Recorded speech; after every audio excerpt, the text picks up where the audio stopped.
So yeah, we're gonna put the R&R quest on hold so that we can do the Archon quest.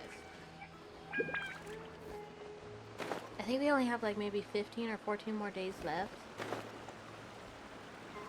And for the next couple of weeks, my time is gonna be kind of crunched. So I want to get as much as we can done so that I can participate in what's left of the events.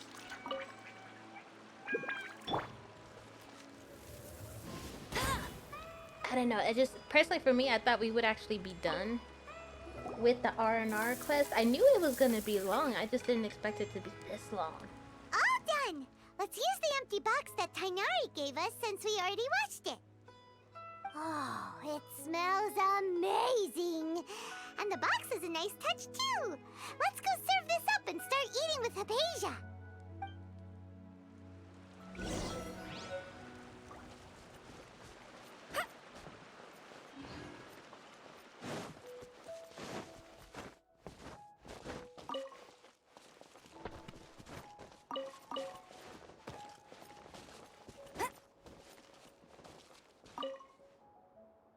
Are you already finished cooking?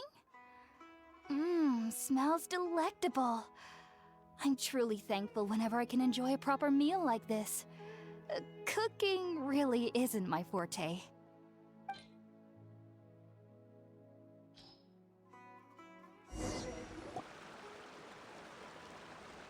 After a delicious meal together, you tell Hypatia about connecting with... Even though everything you mentioned was in Tainari's letter, it's still hard to believe you were able to connect with Irminsul immediately after smelling Spiritborn eel for the first time.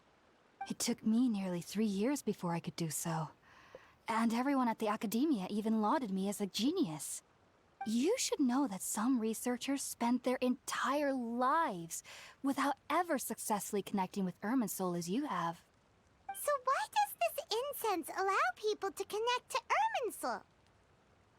The ingredients used to make Spiritborn ale primarily consist of plants created by Greater Lord Rukkhadevata. These special ingredients are conducive to heightening our senses to the Dendro Archon's power.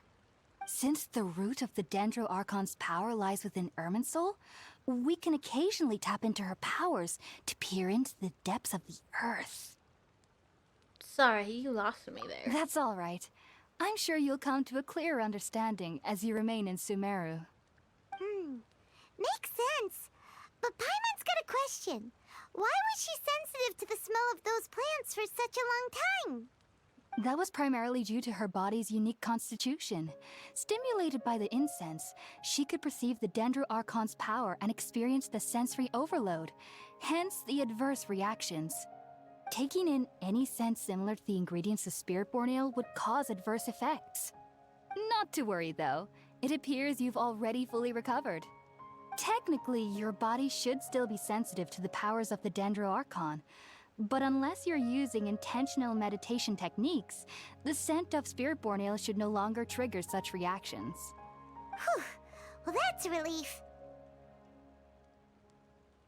I must admit, I am quite envious of your abilities. Even if it meant suffering from pounding headaches for the rest of my life, I'd consider it worthwhile so long as I could connect with Irminsul at will. Whoa, you're really serious about this whole thing, aren't you? I am a researcher after all. As a member of the Ritawes Darshan at the Academia, my main area of research is the stars and their connection to the fate of living beings. But there is still so much we don't know, especially regarding the mysteries that lie in the starry skies. Which is why I must turn to the all-knowing Irminsul for answers. If only my perception wasn't so limited. Unfortunately, I cannot guarantee that my every attempt to attune with Irminsul will be successful, or that doing so will leave my consciousness intact. I am currently in the stage of training known as Satyavada life. Many researchers in Sumeru have lost their minds while seeking to attune with Irminsul during this stage. Sages have said that Irminsul contains divine knowledge, and touching such knowledge without the proper preparations and abilities will only lead to one's mind caving in on itself. That's why we meditate alone. We need to ensure that our minds will be calm while minimizing the possibility of involving anyone else. Whoa! So knowledge from Irminsul can be super dangerous! Aren't you afraid of the risks, Hypasia? Of course I do.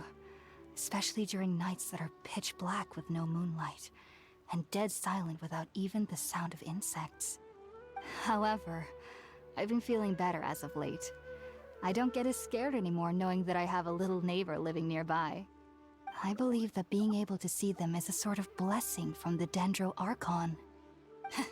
But what's strangest of all is that they're clearly an envoy of the God of Wisdom herself, and they have the curious power to make people dream. What's so strange about that? It doesn't sound so out of place for a divine being, does it? Well, it's strange because nearly nobody in Sumeru can ever dream. Huh. Is that true? Yes, well, to an extent. Only children can dream in Sumeru. Adults, however, never do. The sages say that wisdom implies rationality, but that which occurs in dreams is often neither rational nor logical. It reminds me of the dream I saw from the Aranara. Yes, if one struggles with anxieties, those emotions could influence their dreams. The fact that the people of Sumeru do not have dreams is seen as a blessing by the sages. They believe that Greater Lord Rukkhadevata, the God of Wisdom, is keeping us away from the foolish delusions you encounter in your sleep. I was born into a family of scholars in Sumeru City.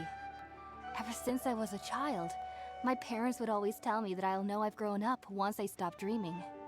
I studied hard, enrolled as a student in the academia, and went on to become a researcher. Sure enough, I never dreamed again. But then, on the day I scared the little Aranara, I suddenly saw a dream again. It was incredible. Though I don't exactly remember what I saw, I clearly recall the feeling. I suddenly felt like I was a child again. Back then, I was foolish and ignorant as any youth would be, but I was free of fear. Maybe dreaming isn't as bad as we've made it out to be. Just be sure not to speak of this if you travel to Sumeru City. They'll look at you as if you've lost your mind. So, do you have any thoughts about the things she saw when she connected with Irminsul? Sorry. I'm afraid I don't have any answers as of now. All I can say is that what you saw is a memory contained within Irminsul itself. World forget me. What could that possibly mean? If only I could ascend past Satyavada life and begin Paripurna life, I might have some more answers for you. If you two are ever in the area again, please be sure to come and see me. We wish you luck. There's no need to be thanking me. You two are my saviors. Besides, I'm already looking forward to tasting some more of your cooking.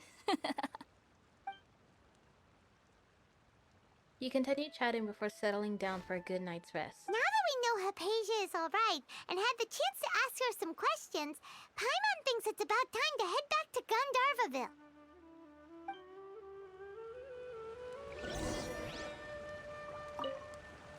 Heading out, I see? If there's anything else you'd ever like to ask about, you know where to find me. Even though that little neighbor of mine was able to induce a state of dreaming, I doubt they were able to control the actual contents of the dream. The end of your dream seemed quite terrifying. Perhaps there's something that's troubling you deep inside? Not to worry, though. I'm sure you'll be able to handle whatever comes your way in the real world. As someone from Sumeru who cannot dream, I needn't ever worry about nightmares. But lately, I've started to feel that I'm somehow missing something without dreams.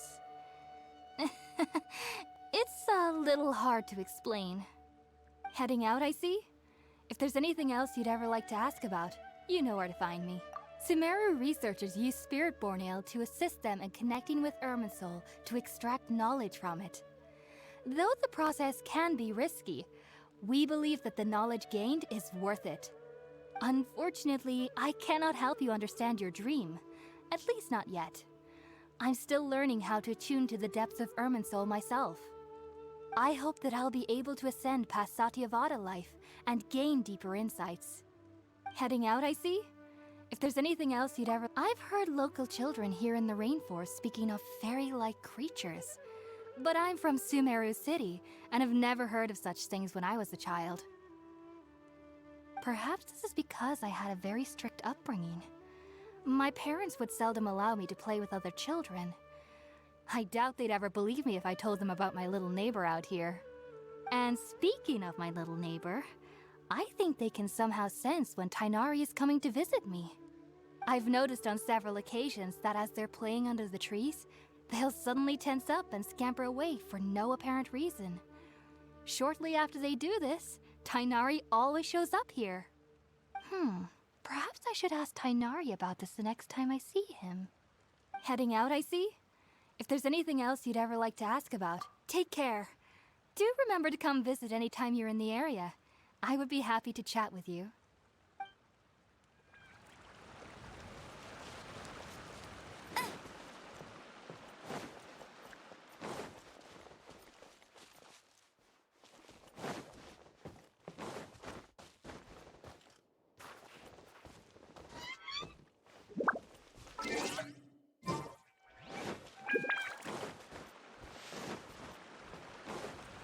I'll race you there!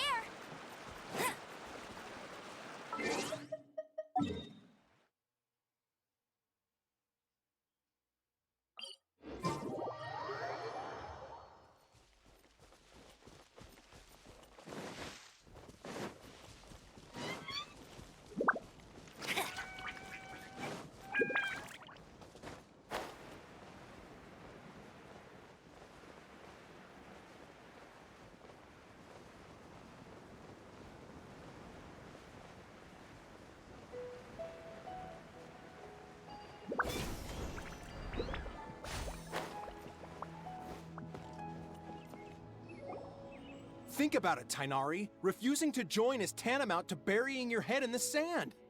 I understand that you're a forest watcher, and that it's your duty to combat the effects of withering zones. But isn't it evident that such work is not a lasting solution to the problem? As Sage Kage clearly stated, your presence and guidance in Sumeru City is pivotal in finding a cure for Irminsul. How could you possibly refuse? Keep your emotions in check, Ghulam.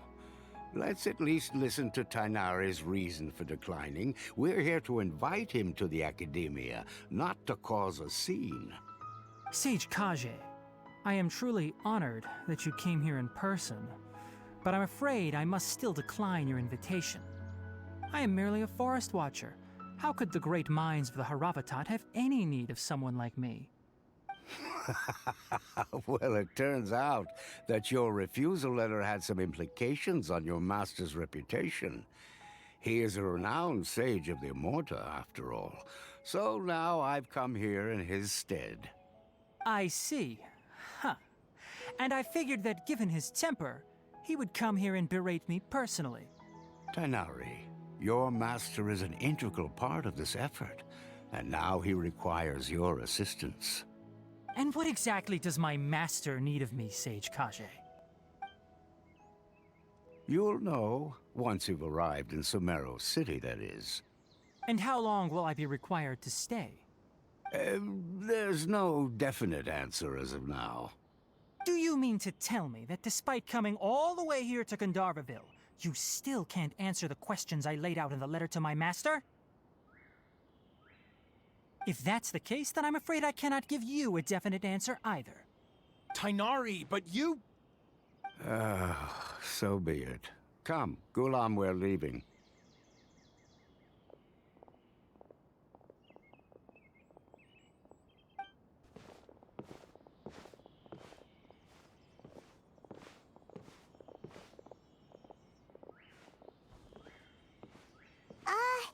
Tighnari, what was that all about? It's nothing. Some people from the Academia wanted me to go to Sumeru City to assist them with a project, but I had to refuse on account of all my responsibilities here. But all that can wait. How did things go with Haypasia? It was quite the eventful trip, but the main thing is that she's safe and sound. She answered a bunch of questions for us, too. Very good. Now that the Traveler has made a full recovery, there shouldn't be any reason for you to tarry here longer. I assume you will be heading to Sumeru City, correct? That's right! We want to meet Lesser Lord Kusanali and ask her for advice. Do you have any idea on how we can find her? Sorry, I'm afraid I don't have any advice for you there. Well, do you at least know anyone we can try asking in Sumeru City? Let me think. My trips to Sumeru City have been fairly short, and most of my acquaintances are researchers. How about this? I'll write you a letter of introduction that you can give to a researcher I know. He's from the Amorta Darshan and is adept at gathering information. Asking him might prove worthwhile. Also, when you enter Sumeru City, you'll probably end up receiving something like this item here. I'm not sure if it will ever come in handy for you, but maybe you can give it a try. Oh? What is it? It's called an Akasha Terminal. It's a tool produced by the Academia that utilizes the legacy of Greater Lord Rukkhadevata. Some say that this very item is the basis of Sumeru's reputation as the City of Wisdom. Needless to say, this device and its usage fall under the Academia's expertise, so I'll leave it to them to show you how to use it. Great! Next up, Sumeru City! We need to say goodbye first. But wait, before that... That's right! Tainari, we have something important to say to Kale before we leave. Is she doing better now? Yes, she's doing much better. After being confined to her bed all this time, I thought a little walk would do her some good. Last I saw her, she was taking the path towards the North Crossing. She knew you two would be leaving soon, so she must have wanted to see you off. Thanks, Tainari. All right, let's go! Farewell, and good luck to you both. The rainforest is the best place to live.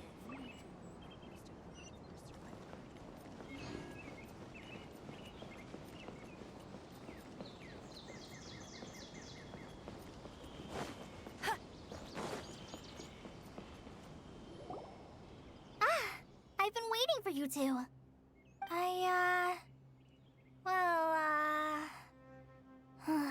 Never mind. I guess I should just wish you two a safe and successful journey.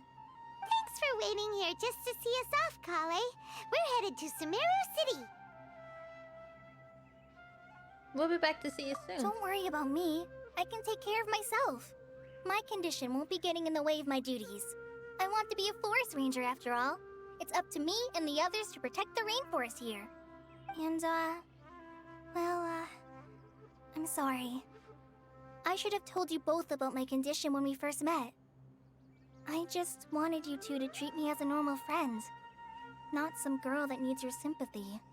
But I guess now I understand that the most important thing is for friends to be genuine with one another. There's no need to apologize, Kale. We should be thanking you for trusting us enough to be your friends and sharing your past with us. We're probably still gonna worry about your condition, but that's because we're friends and we care about you. Thank you. That means a lot. Before you leave, I have something for you. Oh? What is it? It's my recipe for pita pockets. I told you that I'd give you a copy, remember? My handwriting is a little, messy, so please don't laugh. Yay! Thanks, Kale. Now we can eat those scrumptious little pitas whenever and wherever we like. I hope that whenever you eat them, you'll both remember your time here in Gandharvaville. Of course we will. Well then, I, trainee Forest Ranger Kale, bid you both farewell. Please visit Gandharvaville again. The Rangers will always be ready to assist you here.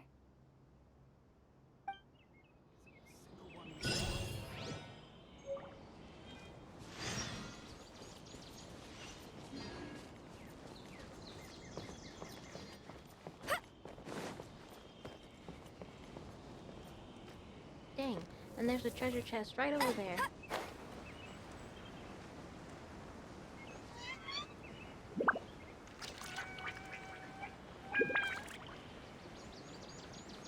I'll race you there!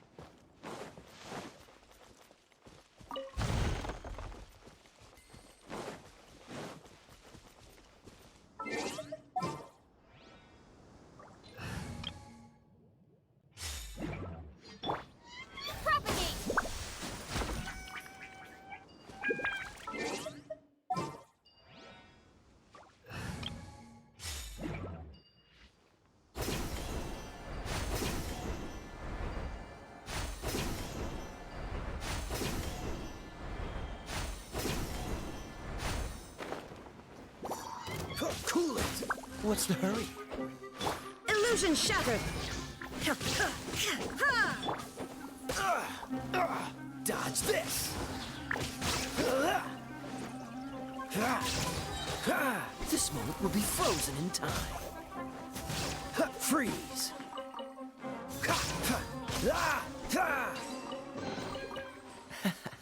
Quite the find.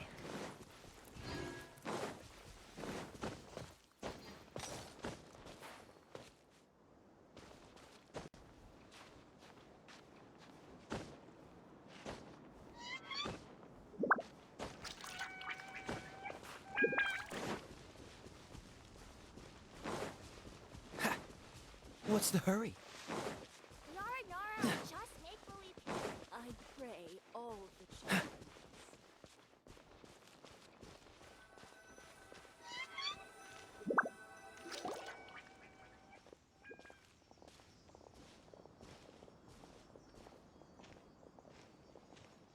Sumeru City! We finally made it! Oh, did you see that? When those people entered the city, something on their heads lit up. One moment, please, you two. It appears this is your first time visiting Sumeru City. Oh, yeah, that's right. But how did you know that? Because there's currently no information on either of you in the Akasha. But no need to worry, that won't prevent you from entering the city. In fact, the Academia conveniently provides each traveler to Sumeru City with a device. Perhaps you two have heard of the Akasha before. It's our beloved Greater Lord Rukkhadevata's lasting legacy, a treasure trove of collected knowledge. After centuries of tireless research on the Akasha, the Academia created one of its most ingenious inventions, the Akasha Terminal. As long as you are within Sumeru's borders, you may use an Akasha terminal to connect directly to the Akasha and access any knowledge you need. I should mention that due to technical limitations, the operation of Akasha terminals will be much smoother and more effective in large cities such as Sumeru City and Port Ormos. Oh, so this is the thing that Tainari was telling us about. It sounds pretty amazing. You two are quite fortunate. Until recently, it was standard practice to only issue Akasha terminals to outlanders who spent an extended amount of time in Sumeru. However, this policy was recently changed, and now all travelers are issued one upon arrival. Here are your Akasha terminals. Please handle them with care. It kinda looks like a leaf. To activate it, simply hold it in your hand and say the following phrase to yourself. May the mighty God bless us with their voice of wisdom. Oh, since this little doodad lets you access knowledge, maybe we can use it to find a way to meet Lesser Lord Kusanali. Let's give it a try. Ahem. May the mighty God bless us with their voice of wisdom. May the mighty God bless us with their voice of wisdom.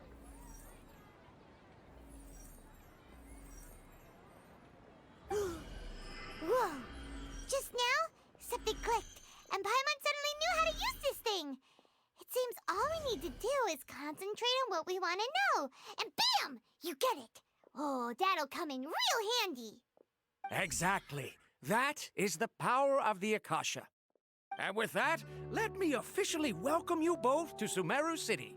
May the wisdom of the Dendro Archon always be your guide. Okay, now that we're in, we can check the Akasha about Lesser Lord Kusanali. Let Paimon try. 500 years ago, the sages found a newly born deity from within some scorched ruins. The deity now resides in the sanctuary of Suristana. Seems pretty similar to what Kali was telling us. Okay, next, let's concentrate on asking how to meet her.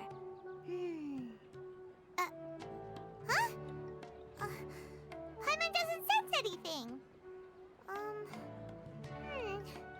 The Akasha didn't respond to Paimon's question. Huh? The same happened to me. Oh, come on! Focusing on this question feels like when you have something you're trying to remember and it's on the tip of your tongue, but you just can't think of it. Paimon's brain is exhausted. maybe I'll indirectly find more information about Kusanali. Oh, smart idea! But what are you going to ask it?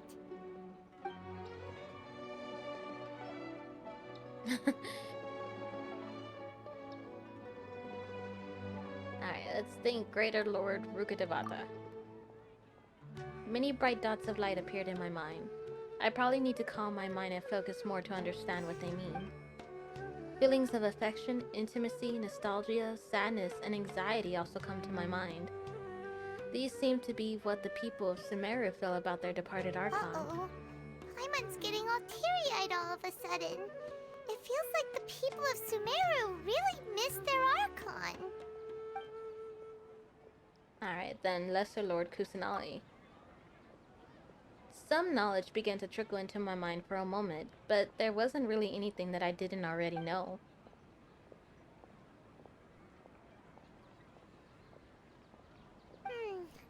You too? Well, glad it's not just Paimon. Okay, so let's go ahead and think about why doesn't the Akasha answer my questions. A vague thought suddenly comes to mind. The Akasha doesn't unconditionally respond to every query. Also, even if the same one is requested by multiple people, the Akasha still imparts knowledge based on each person's identity, age, experiences, and other demographics. Huh. Could it be because we're Outlanders and we've only just arrived in Sumeru? You know, maybe we're not qualified to receive an answer to this sort of question or something. Well, seems no matter which way we try, we can't find anything that'll lead us to Lesser Lord Kusanali. Guess our only choice now is to try meeting with the researcher that Tainari recommended. He's from Sumeru and even has a position in the Academia. Maybe he'll be able to access more info from the Akasha. Let's see. Tainari wrote an address on the letter's envelope. Oh, it's not far from the city's gate. Let's head over and have a look. Hopefully he's at home. Alright, I'm probably gonna cut the video here. I'm not sure whether it's OBS or what. But my headphones, throughout the voices, my headphones keeps popping. So I'm gonna close out OBS, open it again, and then I'll most likely combine the videos for an hour or two.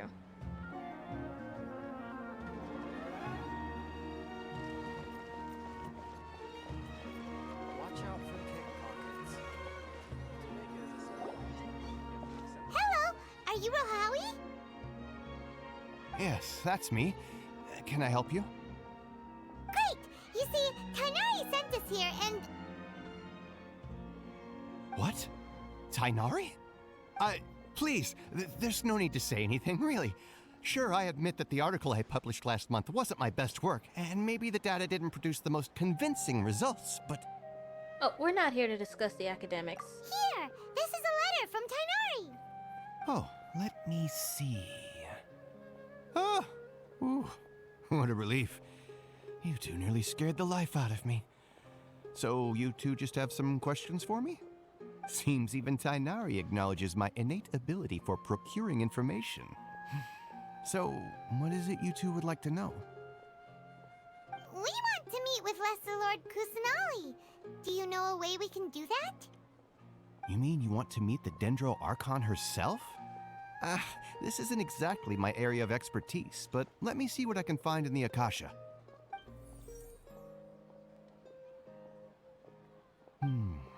Sorry, the Akasha didn't respond to my query. What? You too?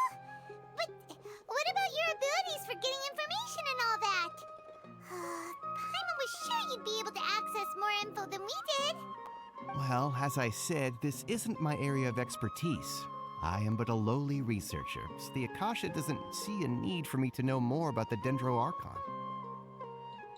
All I know is that ever since Lesser Lord Kusanali returned to Sumeru, she's never left the Sanctuary of Sorasthana or made a public appearance.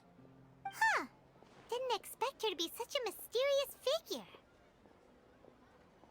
The Dendro Archon is somewhat of a recluse. Perhaps she just doesn't want to entertain visitors, which would explain the lack of information in the Akasha. Aw, but then what can we do? No need to worry just yet. I'm only hypothesizing here. You could certainly try asking around and see if anyone else has ideas. And besides, you two should consider the bright side of things. Not being able to see Lesser Lord Kusanali may not be a bad thing. In this world, there will always be information you cannot obtain from the Akasha and things you can never accomplish. Knowing when to yield is a form of wisdom. Take me, for example. It's a miracle if my brain cells can spit out one paper every 3 years. But Tainari? That guy can publish 3 papers in just a single year. Okay. Thanks for your advice. Don't mention it. If you two ever want information about things like who's been promoted within the academia or relations between the 6 great sages, come find me. You meant this kind of stuff? Hey, come on. This is a survival skill at the academia. Oh, Paimon's expectations were pretty low, but this is so low it's like digging holes in the dirt. So what do we do now? Even if we want to talk to someone, we don't know anybody here. No, there's still one other person we know. Huh? Like who? Catherine. Oh, you're right! Catherine! The Adventurers Guild has its own intel network. Let's hurry and find her. Again.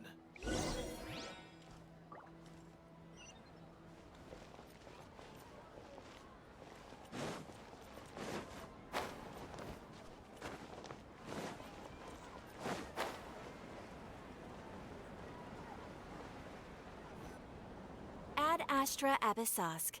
Hello, Traveler and Paimon. Catherine, we need your help with something.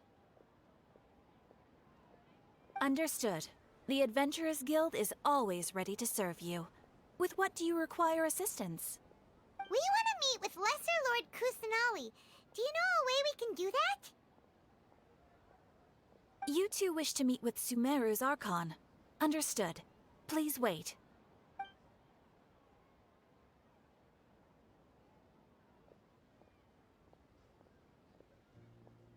I apologize, but I am unable to call up any relevant information in the Akasha.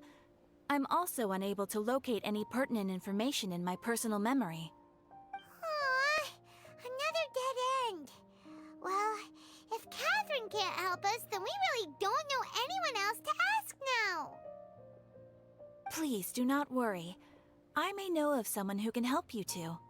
In Sumeru, the Adventurers Guild does not serve as the vanguard of information. Rather, there are numerous active mercenary groups collectively known as the Eremites. They take on various contracts and work all across Sumeru, so they naturally accrue intelligence. An Eremite brigade called the Corps of 30 is in charge of Sumeru City's defenses. Not only are they the oldest brigade, but they are responsible for managing and coordinating the affairs of all other mercenary brigades. Corps of 30? What a weird name. Supposedly, they are named as such because their ranks numbered 30 at their inception. Asphalt, an advisor with the Corps of 30, maintains good relations with the Adventurers Guild. Though he's already retired, he and his words carry great weight within mercenary circles. If you'd like to get in contact with him, you can find him at the Corps of 30's headquarters, the Citadel of Rexar. Thanks a bunch, Catherine. You're welcome. I wish you two the best of luck.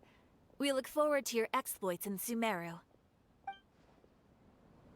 All right, off to the Citadel of Rexar we go!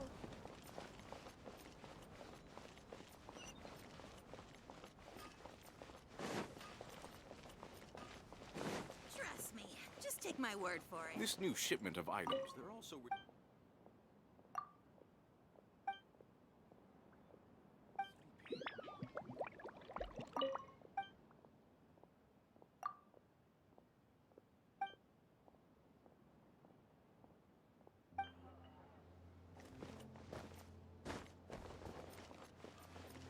These parts are safe for sure.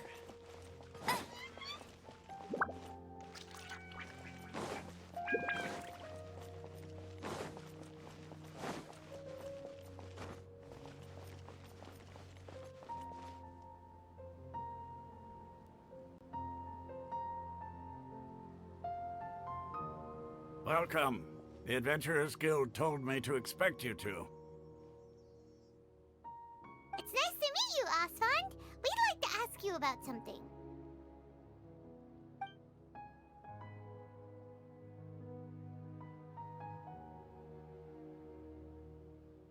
I see. So, Catherine's the one who sent you this way.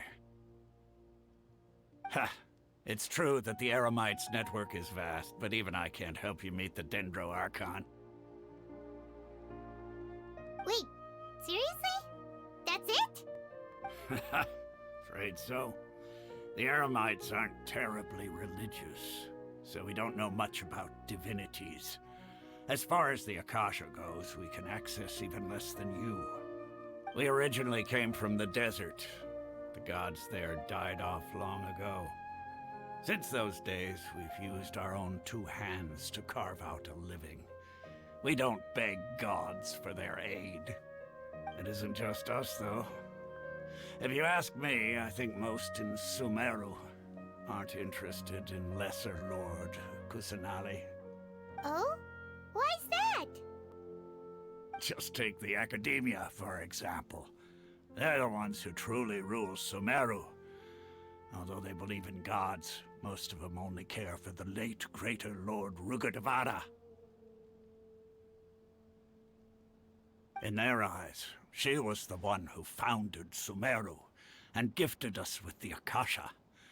Lesser Lord Kusanali just happened to inherit her legacy. Because of the Academia's influence, most citizens are more familiar with Greater Lord Rugadavada and hold her in greater esteem. Not to mention that Lesser Lord Kusanali never makes an appearance, and the Academia never announces anything about her. As far as the people of Sumeru are concerned, she's just a god that exists. And that's all. Really? Aw. After hearing all of that, Paimon sort of feels bad for Lesser Lord Kusanali. Ha! But who knows? We're all just guessing when it comes down to it. Besides, I'm sure the God of Wisdom doesn't worry about her reputation among people like us. All right. Well, thanks for the info, Osfond. No problem. Always happy to help out the Adventurers Guild. Is there a request from the Academy? Seems Osfond was right about most people's attitudes here. Not only are they not interested in the Dendro Archon, they even say stuff like, if the Akasha doesn't think I should know, then I don't need to know about it. We've been asking for information non-stop ever since we got to Sumeru. But the harder we try, the more helpless everything seems. Isn't there at least one person in this entire city who cares about Lesser Lord Kusanali? Oh, you two are interested in Lesser Lord Kusanali? Huh? Who are you? From the sound of it, you two are Outlanders who recently arrived here. You've been asking around for information on Lesser Lord Kusanali, right? Oh, I'm sorry. I forgot to introduce myself. I'm Dunyarzad, one of Lesser Lord Kusanali's faithful followers. Whoa, really? Then do you know how we can meet with her? I'm afraid I can't help you with that. But your conversation earlier did happen to remind me of a legend about the Dendro Archon. Can you tell us the legend? Sure. It goes like this. Long, long ago, there was a man who heard a prophecy. It predicted that a great calamity was about to befall him. Panicked by what he heard, the man sought out the Dendro Archon in hopes that she would bless him with the wisdom to help him escape his predicament. The man journeyed across deserts and through rainforests and experienced tribulations of every kind. However, he still couldn't find any trace of the Dendro Archon. In despair, he thought, alas, the Archon has abandoned me. He then had no choice but to sorrowfully resign to his fate. Okay, and then what happened? And then, the calamity came. But to his own surprise, the man felt somehow emboldened by the trials of his journey. By relying on his own strength, he managed to overcome the adversity. At that moment, a bird perched upon his shoulder. This bird was, in fact, an avatar of the Dendro Archon. She said, "O Archon Seeker, do you now understand? She and her wisdom have long been found by you. Along your journey, we were in every flower and blade of grass, every ray of sparkling sun, and every breath of dancing wind. So long as you continue to think and ponder, we'll be wherever you go." What an amazing story. Yeah, thanks for the story. Paimon feels all warm and fuzzy inside after that. In a way. It seems like this story is also one of the Dendro Archon's avatars. Dunyarzad, since you worship Lesser Lord Kusanali, can you tell us anything else about her? Of course. So did you two know that, I'm terribly sorry, but it seems something's come up now. Let's chat another day.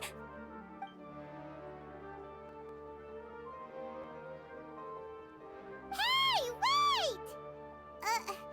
What the heck just happened?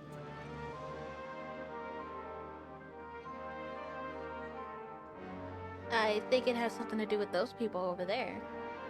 It looks like they're searching for someone. Dunyarzad was acting super nervous just now. You think they're looking for her? Ugh, this stinks! We finally managed to find a lead about Lesser Lord Kusanali! We can't let them get in the way now. Let's see if we can get rid of them. Then we can catch up with Dunyarzad. Hey, have you two seen a brown-haired girl wearing a purple top and a long blue dress? We're looking for her. Did she have bandages wrapped around her wrists? Yes, that's her. Did you see which direction she went? Yeah, she went that way. Quick, after her!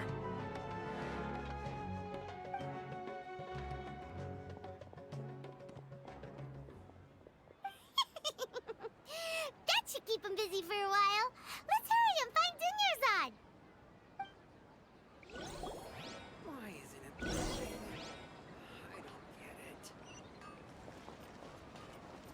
Bet you can't keep up with me!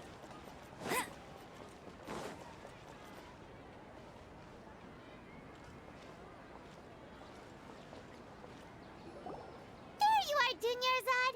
We thought you might have been long gone by now. Oh, it's you two.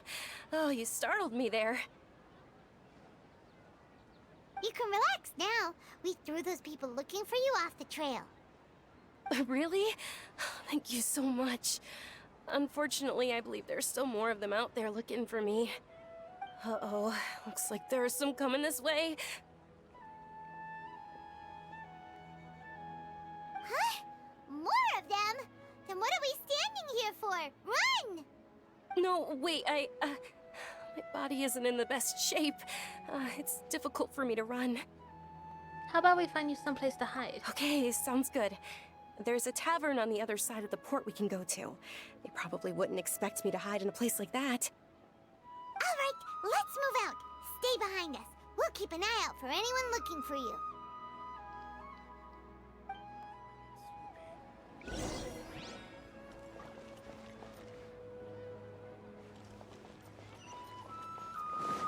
Bet you can't keep up with me! I won't let you down!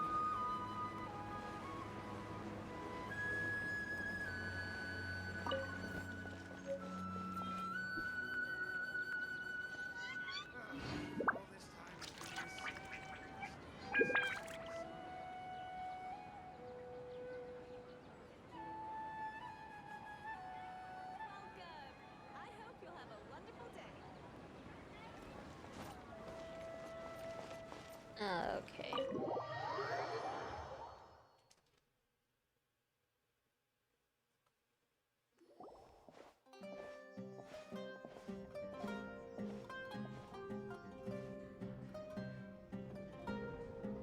We made it.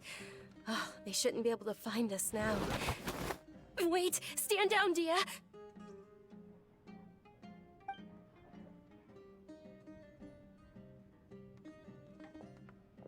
My lady, who are these two? They're travelers that I met on the street just a moment ago. They happened to notice that you were all searching for me, so they helped me hide. I see. In that case, you two should scram. There's nothing here for you. Wait a sec! Who the heck are you? And why are you shooing us away? I'm Miss Dunyarzad's bodyguard, here to see that she returns home safe and sound. Paimon out here ready to start fights, knowing full well she's not gonna be the one fighting. My lady, let's get going. You've been gone for so long that your parents are worrying themselves sick. And if I refuse to go with you? It'd be easier for the both of us if you cooperated. But if you insist on not going, then I'll have to carry you like a sack of potatoes. Hey! Dunyarzad already said she doesn't want to go back. Why are you still pushing her? Stay out of this. You don't understand the situation. Sorry, my lady. Even though I'm your bodyguard, your parents are my employers. I have to answer to them. How much? Wait, what? How much more do I have to pay you to become your employer? So you never listen to my parents ever again. Double? A triple? Give me some time and I'll get that much. My lady, this isn't about Mora. I don't know what you think of us Eremites, but let me say this. I like Mora, but I'll never go against my principles. That's why I'm here looking for you. Sure, it's an order from my employer, but my conscience was also telling me it's the right thing to do. And knowing your health, carelessly running around like this is gonna hurt ya. For the sake of those who love you, don't be stubborn. No, you're wrong. I'm aware of my limits and I know what I'm doing. Honestly, the only people being stubborn right now are my parents. And they know perfectly well that it makes no difference if I'm at home or not. They still won't accept reality. And every time I bring this up, they just change the subject. Dia, you've been living with us a long time already. This should be old news to you. Dia, I know it hasn't been easy for Mother and Father, and I'm grateful for everything they've done for me. But there's someone else in this world I'm also grateful to. Because she saved me. The love I have for her is the same I have for my parents. This is my life and my last chance. So I want to do something meaningful.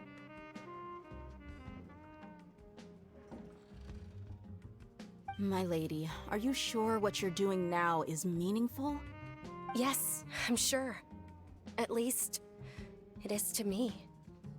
Fine, I won't ask you to return home anymore. But let me make something very clear. I'm only doing this because I respect your determination, not because I agree with you. Thank you, Dia. Sorry for being so rude just now. My nerves were acting up. And I even brought up your payment in such an offensive way. Don't worry about it, my lady. I did say that I like Mora. Besides, that's our next topic of conversation. Today's little excursion caused such a ruckus that every single bodyguard at the estate was deployed. It wouldn't be easy to hide things from your old man. Since this definitely won't be your last escapade, here's a little tip. You should at least make it look like your room and things are still in order when you leave. Also, you'll need someone to cover you for when you're out and about. So, I'll let you hire me, my lady. This way, everyone wins. As for the pay, let's say half of what your father pays me. We can settle the bill when we return to the estate. Okay, deal.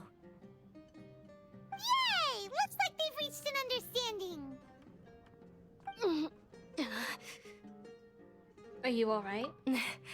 I'm fine, really. I just feel a little tired now that things have calmed down. My lady, stop trying to look tough. We're already in a tavern, so let's rest up and grab some grub. I'm sorry for worrying you two.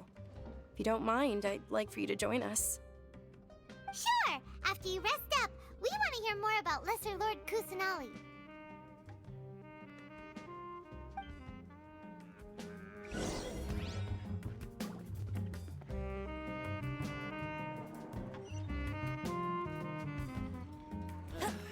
You just can't beat the atmosphere here.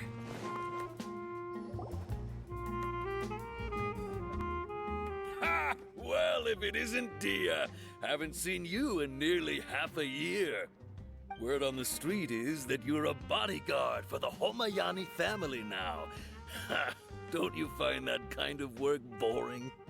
Nah, you get used to it. How about a menu over here? You got it. Huh? Isn't this little Miss Homayani herself? We don't get to serve personages like you very often. We'll be sure to prepare our very best.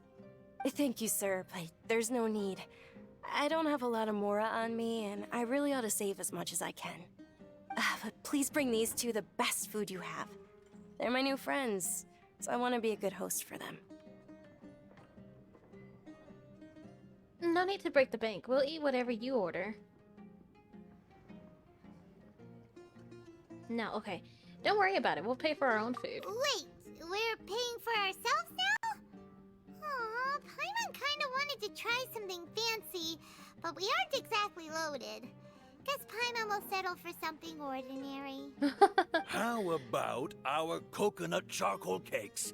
They're our signature snack, and they run cheap. Look, other customers over there are eating some now. They look kind of burnt and dry. Paimon will pass. But you've cooked slimes before. What do you have against my slime dishes? Dunyarzad, we asked a lot of people when we first arrived, and almost nobody was interested in Lesser Lord Kusanali. So, what made you want to follow her? Well, remember when you asked me if I knew how to meet the Dendro Archon? Even though I don't know how, I think I've actually seen her before. Huh? Really? Yes, it was when I was a child. At the time, my illness had kept me bedridden for the better part of a year. I was stuck inside and couldn't make any friends, and my parents did their best to find treatments for me. But even then, the Akasha didn't have any helpful information. My younger self no longer had any hopes or dreams. One flare-up was so bad that I was in a semi-conscious state for several days. Then one night, I woke up alone in my room. I was terrified. My body was paralyzed. Even if I cried, there was no sound. At that moment, an ethereal voice spoke in my mind. Dunyarzad, don't be scared. You don't have to cry. Dunyarzad, don't be scared. You don't have to cry. Who are you? How do you know my name? How do I explain this? You might not be able to understand, but actually, I know everything about you. Really? Of course. I know that you're scared of thunder, that you hate taking medicine every morning, and that you love counting the petals on your mom's skirt. Wow, you really do know everything. Dunyarzad, is there anything you want? Want? Not really. I can't go anywhere or do anything. Huh? But aren't you a child? All children have wishes. Tell me what you want, and maybe I can make it happen. But can you make my illness go away? Oh. I'm sorry. But I'm not powerful enough to do that right now. Then, can you be my friend? After that, the voice said, "Okay, I'll be your friend." Although my body was suffering during those days, that voice encouraged me and told me many wondrous things. Beyond my window was the flourishing Sumeru city. Beyond the city was a lush rainforest. And beyond that was the wall of Samiel, deserts, and all of Tevat. Once I finally made it through that bout of illness, I couldn't hear that voice anymore. I told my mother about it, but she said that I must have been dreaming. But I know that that voice wasn't a figment of my imagination. Before that, I had never heard of Tevat. So was Lesser Lord Kusanali? Yes, for sure. If it weren't for that voice, I would have never grown curious about the outside world, nor would I have learned how to read and enjoy so many books. That voice sparked a desire for wisdom. It had to have been the Dendro Archon. I've been hoping for a chance to repay her kindness. In fact, I was running around today to help prepare the Sub-Zerus festival for her. What's the Sub-Zerus festival? It's Lesser Lord Kusanali's birthday, which was the day that she was found by the sages. It's actually an old holiday that originally celebrated Greater Lord Rukkhadevata's birthday. When she passed away, the holiday eventually became a celebration of the Lesser Lord's birthday. I heard everyone was overjoyed when they welcomed her back to Sumeru. In those days, the festival was a huge deal.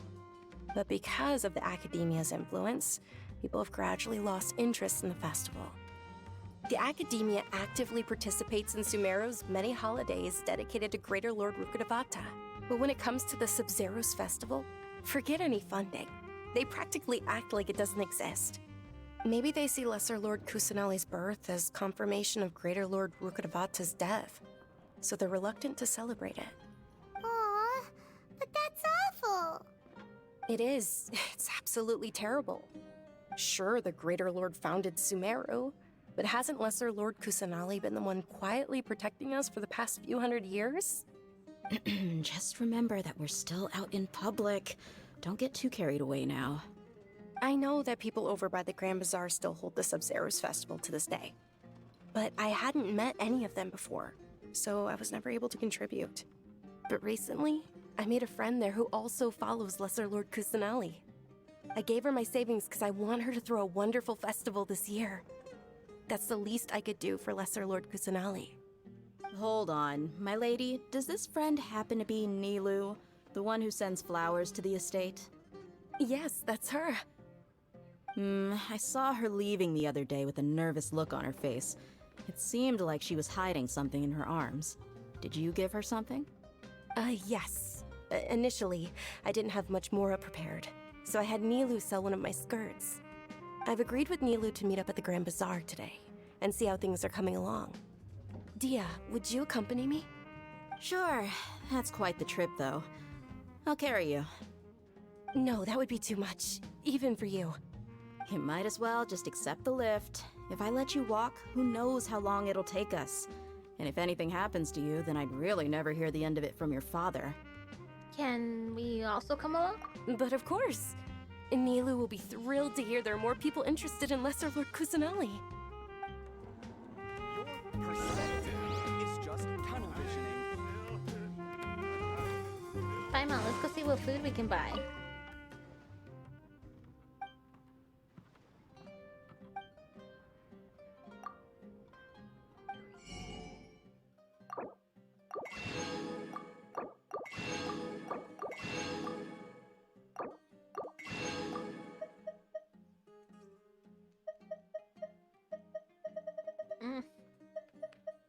We already got most of these. We'll buy this.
Sorry I'm late, Nilu.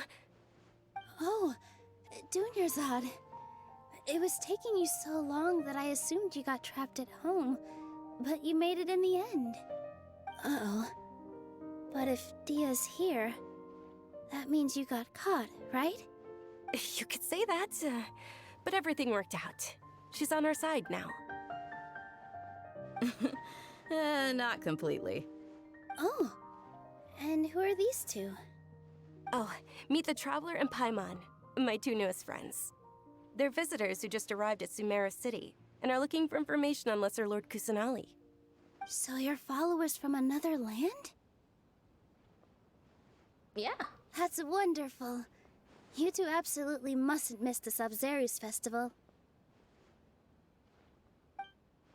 By the way, Dunyarzad, we've already started decorating the Grand Bazaar. It looks spectacular, thanks to your generous contribution. You're very welcome. It's the only thing I could do. Do you still have enough Mora? Probably? But don't sweat it. We've already finished renovating the stage. Come on, I'll show you.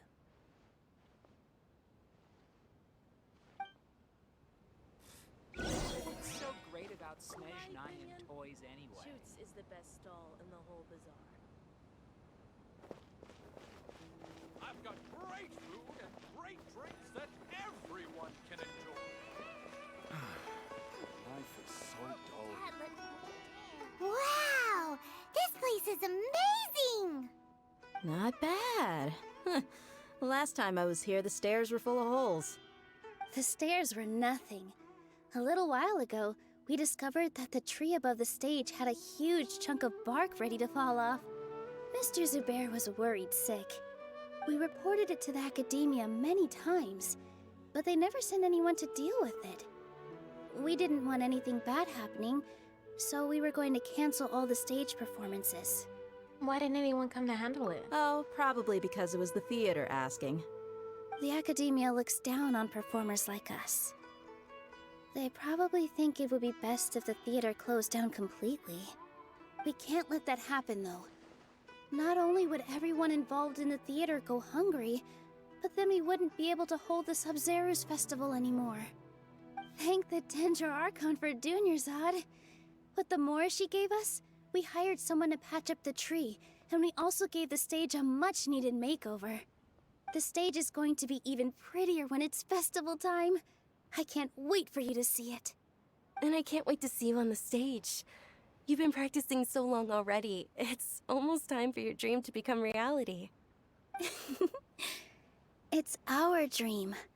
I'll do my best for the two of us. Nilu, what are you gonna be doing at the festival? She'll be dancing the dance of Sabzeruz, the most important performance at the Sabzeruz festival. Dunyarzad, have you told them the origin of this holiday? I only told them about the Greater Lord and Lesser Lord so far. Okay, then I'll tell you two about how this holiday came to be. According to legend, the Sabzeruz festival was originally the Goddess of Flowers' birthday celebration for the Greater Lord. A long, long time ago, on one of Greater Lord Rukkhadevata's birthdays, her friends threw her a celebratory banquet. Some of the gods got drunk. One started playing music, and the Greater Lord started singing, so the Goddess of Flowers began to dance.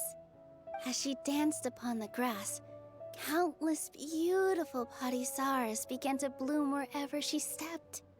Those brilliant purple flowers became her dazzling stage. All the gods clamored, "Oh, if only time could stop at this very moment." Sounds like they had a great time. Of course they did. When people mention the gods, they always think of the Archon War. But Sumeru's gods also had happy times. Although they aren't around anymore, they're preserved in our tradition of dance. This outfit I'm wearing is apparently based on how the Goddess of Flowers looked. Though we're just tiny people compared to the Divine, we still have to do our best to make sure that the birthday girl feels loved on her special day. Nilu, you of all people will definitely be able to convey our well wishes to the Dendro Archon.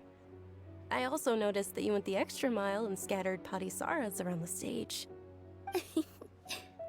They symbolize the Goddess of Flowers, after all. It's just a shame that all the real Patisaras went extinct after her death. Yeah. The Greater Lord brought forth Patisaras in memory of the Goddess of Flowers. But she ultimately could never truly replicate that beautiful purple. Thinking about the Goddess of Flowers dance makes me wish I could have seen it.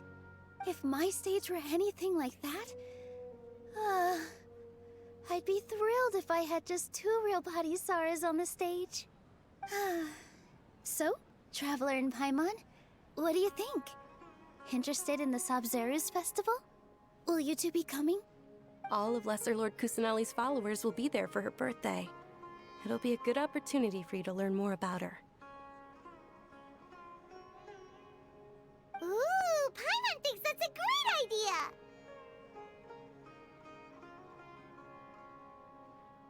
You sure it's not because you went in on the fun? Hey, come on! There's nothing wrong with enjoying a festival. Besides, it's Lesser Lord Kusanali's birthday. She'll be happy to have more people who are celebrating it. So how about we all attend the Sabzeruz festival together? Sounds like a plan. Dunyarzad, let me show you which stage decorations we've picked out so far. Traveler and Paimon, if that doesn't sound interesting to you, then feel free to explore the area. Everyone at the Grand Bazaar loves Lesser Lord Kusanali, and we're all looking forward to the Sabzeruz festival. In that case, we'll take a look around.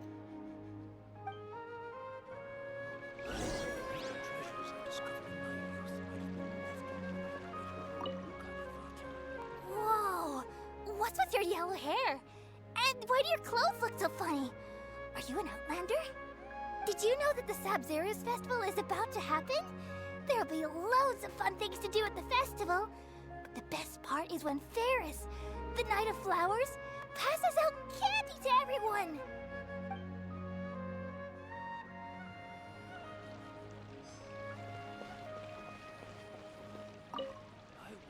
Things are really shaping up, and there's a buzz around the festival this year.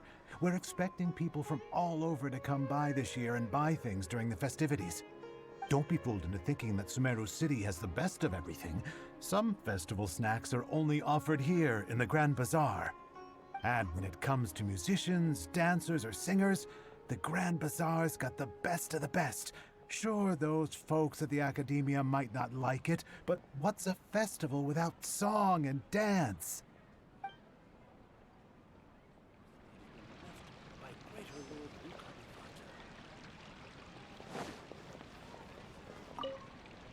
Ah, dancing at the Sabzeruz festival. You know, I also danced when I was younger. As a child, I even asked my grandmother why we performed the dance for the Lesser Lord when it was originally done to honor the Greater Lord.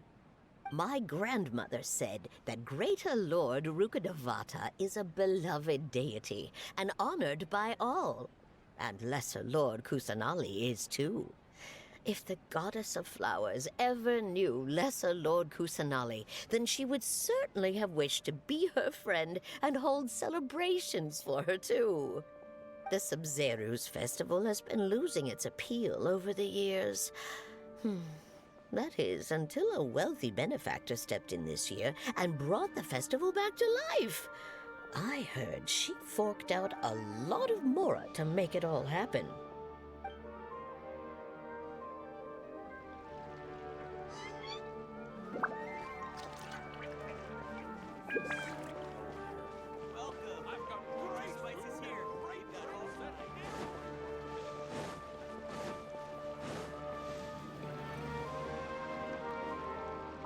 Milu, your outfit looks amazing. There's also something different about you from when we first met up. I thought I'd add a little extra pizzazz to my dress for the festival. See?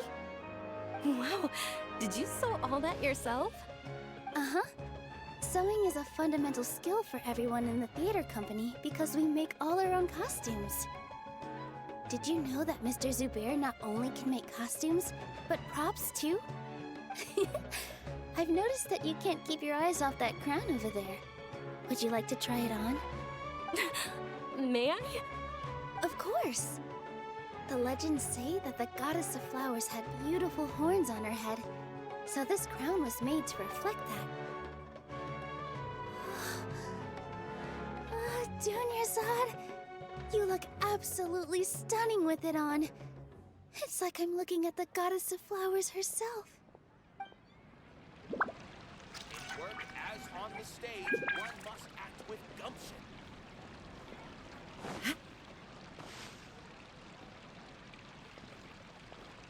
I wonder if the treasures I discovered in my youth might have been left by greater Lord Ukadivata. Huh. Revamping the stage for the festival couldn't have been easy, that's for sure. I bet this year's festival will be one to remember. I don't know much about the Grand Bazaar, but I do know that the residents here have a penchant for song and dance. Two things that the academia doesn't particularly approve of. Oh, and the perfume sold around here is a lot better than what you'll find elsewhere. The fragrances are longer lasting and they're gentler on your skin and... I mean, that's what I've heard at least.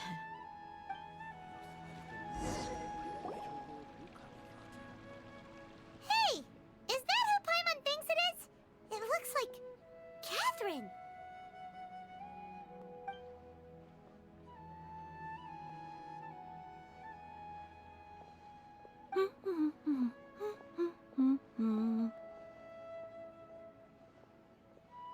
Huh. Come to think of it, Paimon's only ever seen her behind the counter at the Adventurers Guild. This is the first time we've ever seen her taking a break. Hey, Catherine! Huh? Oh, hey! It's the Traveler and Paimon! What's shaken? Whoa. Break time Catherine sure sounds a lot less formal than usual. Paimon was still waiting for her to say Ad Astra Abyssosque. Sure. Standing behind the counter at the Adventurers Guild doesn't require any complicated functions. But saying and doing the same old things over and over again can get pretty monotonous. Like watching the same Fontaine movie day after day. But take you two, for example. You travel across Tevat to enrich your lives and gain new experiences. Well, we enjoy traveling across Tevat and all that, but we're mainly looking for clues about her brother. Yes, you should keep searching. Sometimes the answers we're looking for aren't necessarily at our intended destination. Instead, they're found along the way. Huh. Haven't we heard someone say something pretty similar recently? Anyways, what brings you out here, Catherine? Are you also a fan of the festival? No, not particularly. I guess you could say that I'm loving the recent atmosphere here.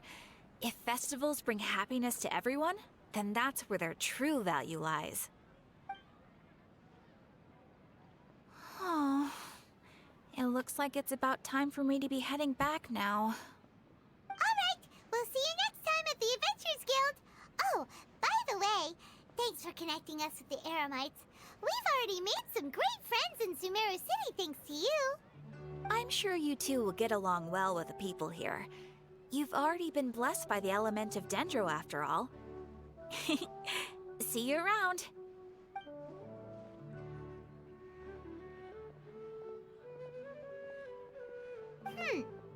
There's something really different about Catherine today. Hey, Traveler. Paimon. Oh, hey, Dia. What's going on? I've got something to tell ya. My lady knows you're looking for ways to meet Lesser Lord Kusanali, and she's been trying to come up with a way to help you. Well, I have an idea that might help. Are you serious? We'd love that! It might not necessarily pan out, so don't get your hopes up too much. I'll need to take you two somewhere and ask someone some questions. What about her? My lady is feeling a little worn out at the moment. Nilu's found a place for her to rest. After I take my lady home, let's meet in front of the Citadel of Regzar. Sounds like a plan! Let's head over to the Citadel of Regzar and wait for Dia!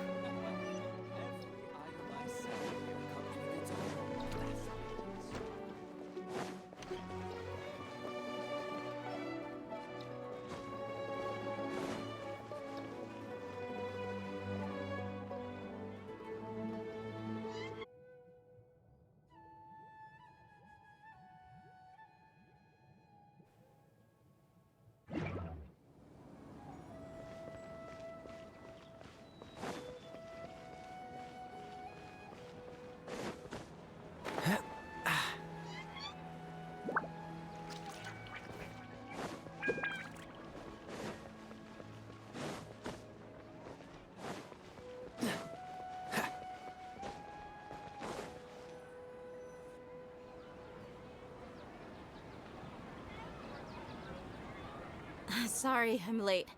It took some convincing for the master and mistress to believe that Miss Dunyarzad was only sitting in the port for a while because she was in a bad mood. Anyway, I guess I should be thanking you. I haven't seen Miss Dunyarzad that happy in a long time. If it wasn't for you two, she probably would have been caught and dragged back much earlier. You sure sound a whole lot nicer than when we first met, Dia. Who would have thought you had such a soft spot for Dunyarzad? It's called being a professional. I'm a bodyguard, and I work for whoever's paying. Look, Dia's blushing. Yeah, that's the blush if I've ever seen one. Listen, you two. I don't expect to be working for Miss Dunyarzad very long, but I hope to finish things on a positive note if possible. Let's cut the chit-chat and head into the Citadel. We'll see if the person I know has a way for you two to meet with the Lesser Lord.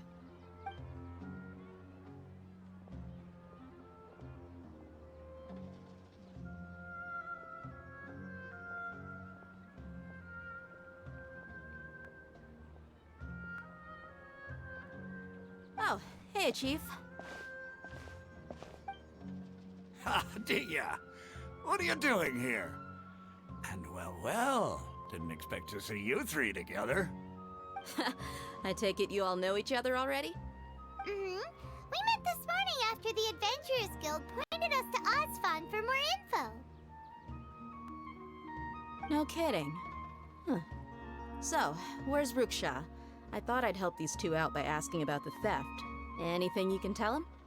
Ruksha's gone over to the Academia. The Grand Sage recently ordered Sumeru City to begin bolstering its defenses, so people from all over have been called back to the city. Since you've already mentioned the theft, I suppose I might as well tell him what we know. Appreciate it, Chief. Theft? Sorry, what the heck are you guys talking about? Just recently, the Academia lost something, and there's a chance the item is connected with the Dendro Archon. This case might just somehow help you in meeting her. I suppose that's one way to look at it. But if you ask me, the case is more about the Academia than anything else. Let me fill you in. The Academia recently sent a convoy to pick up an important package from Aru village. Word got out, and the convoy was robbed on its way back. The Grand Sage took the whole matter very seriously. Not only did he dispatch the Matra, but also enlisted our help in the search for leads. All we know so far is that whatever was stolen is currently in Port Ormos. You two have heard of Port Ormos, haven't you? It's the largest commercial port in all of Sumeru. You can travel there by leaving Sumeru City and heading south along the river. The Academia's grip isn't long enough to reach all the way to Port Ormos, so the city's a little more laid back, meaning the population's also a mixed bag. You never know who you'll meet there. Apparently what was lost has a great deal to do with the Akasha, knowledge, and even the gods. I'm afraid I don't have any other details for you, though. If you're interested, maybe you could head to Port Ormos and ask around yourselves. If you want my advice, try introducing yourselves as students of the Academia once you're there. Why should we do that? Are you serious, Chief? All the Academia students are in Sumeru City, you know. Why should they pretend to be students in Port Ormos? If you're also interested, just go there and see what happens. Count me out. I've got plenty of work to do here for the Homayani family. And take it from me, if you two really do decide to visit Port Ormos, you'd best watch your backs. Let's just say that the Eremites there aren't nearly as friendly as those here in Sumeru City. There are even some extremists who go around shouting slogans like, "Retake Sumeru for the Scarlet King." Word is that more and more are joining their movement. They're becoming a real headache for Chief and the others. You bet they are. The Scarlet King's been dead for thousands of years. Now they start spreading rumors of his return. Ridiculous. Not everyone's like you, Chief. Even the desert natives who abandoned their homes in the wilderness still wish to have a god of their own. Well, Traveler, that's about all the information we have for you. Thanks, Dia, and you too, Osfond. Since we've gathered all we could for the moment in Sumeru City, let's head to Port Ormos and see what we can find next. Miss Dunyarzad is looking forward to seeing you both at the Sub-Zeru's festival, so be sure to get yourselves back here in time for that. Don't worry, we will. Good. Then we'll see you both at the Sub-Zeru's festival.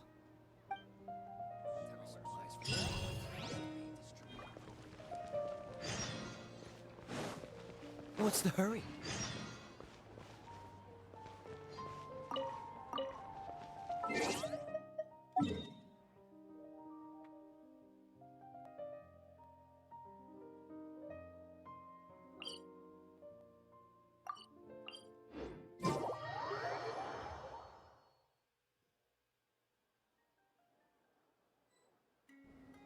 Oh, yeah, I forgot. We were supposed to talk to somebody over here.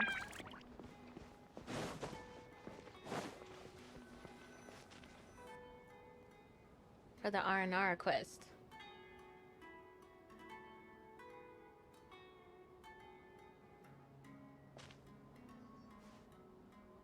Come and have a good look yourself. Traditional spices of the highest quality, made with pride and experience. You've got a deal. I can't thank you enough for always looking after my business. Believe me, I'm not making this up. Several Eremite mercenary groups are nearly in open conflict, but does the core of 30 care? And that's not all. Did you know that... Is that how they pronounce it? The core? I'd have read that as the corpse. The corpse of 30. Wow! Talk about hurly-burly! This place is busy! Well, guess that's only to be expected for the largest port in Sumeru. Maybe it's because of what Dia told us earlier, but Paimon can't seem to shake the feeling that there's also danger lurking in these crowds. Ooh. Let's get our bearings so we can start looking for leads. We know that whatever the Academia lost is related to the gods. But other than that, we don't have much else to go on. Osfun told us to try posing as Academia students while asking around. Paimon checked the Akasha on the way here, and the Academia doesn't seem to have any research facilities in Port Ormos. Paimon doesn't get it. Won't we look even more suspicious going around saying we're Academia students and asking about the stolen item?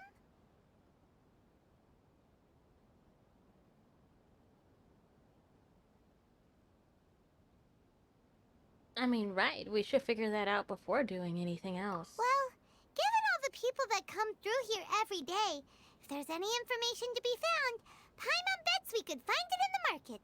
Let's ask around and see what we come up with.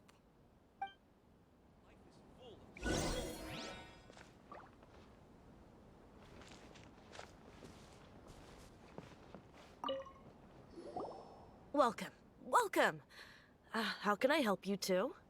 Hi there. We would like to ask you a question. Do students from the Academia ever come to Port Ormos? Of course. Especially around this time of year. Students from Sumeru City that are about to graduate often come to Port Ormos to cut loose a little. Many people often talk about how hard it is to get accepted into the Academia, let alone graduate. But those who finish their studies and go on to become full-time researchers at the Academia have it even harder. Sure, we may not be Sumeru City, but Port Ormos offers beautiful scenery and a stress-free environment. Some even say it's good luck to come to Port Ormos, so students and researchers come flocking here when things get to be too much at the Academia. Ah, you see over there? Those are students from the Academia. They look pretty serious. They've been looking worried and miserable ever since they got here a few days ago. If you ask me, the life of a merchant is better. So long as the Akasha teaches us what we need, then life is good. Those students seem to be discussing something. Let's see if we can listen in.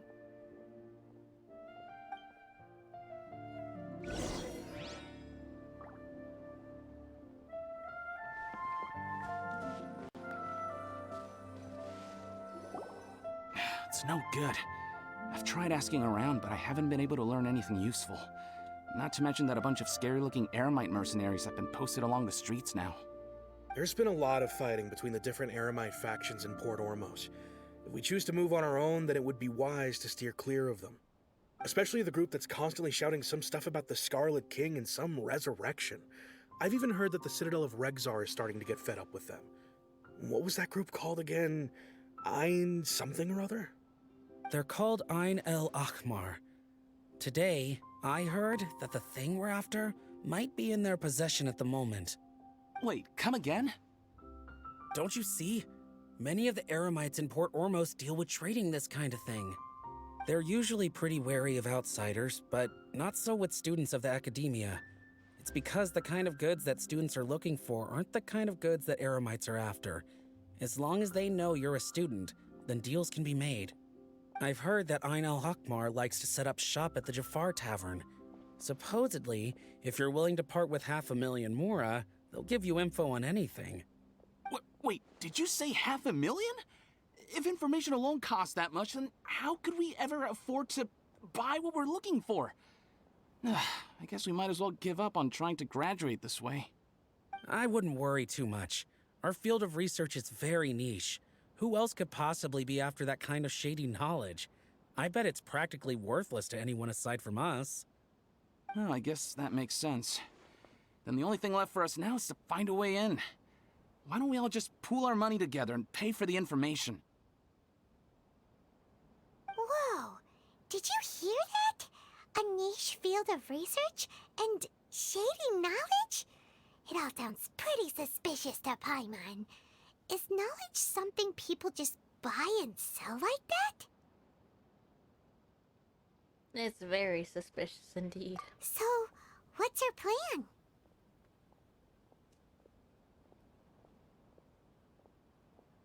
Let's try talking to one of the Eremites. Wait! Didn't you hear what they just said?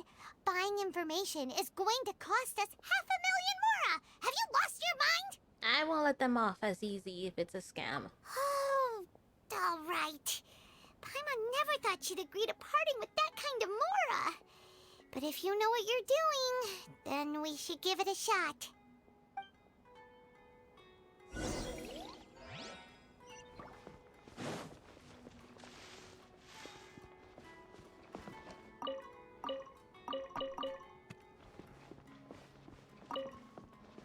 Out of all my commissions, I enjoy making jewelry for newlyweds the most.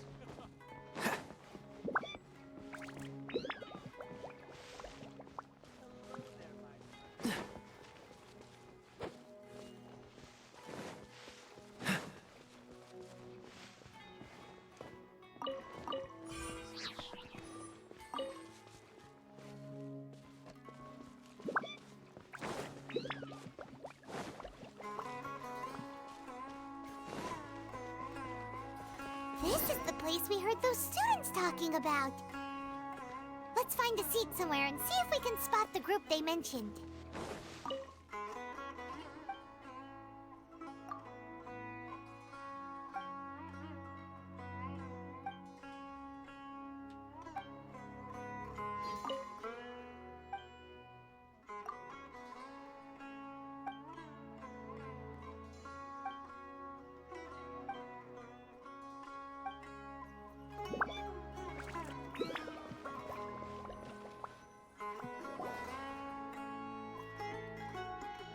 Oh, you've arrived.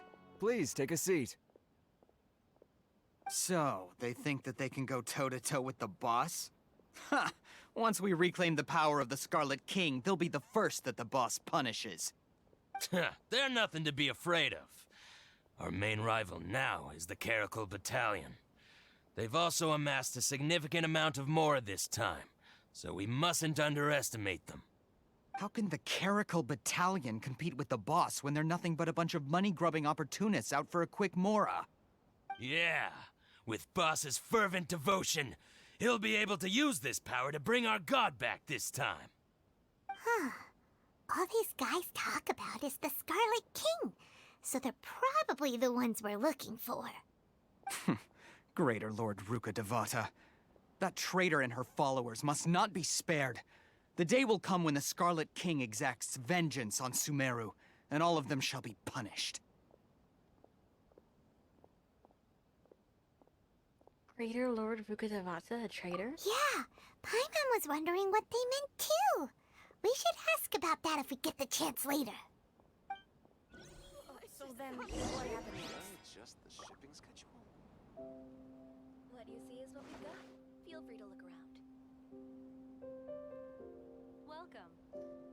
I just got a notification on Twitter saying the official Tokyo Otaku mode just liked the post that I mentioned in.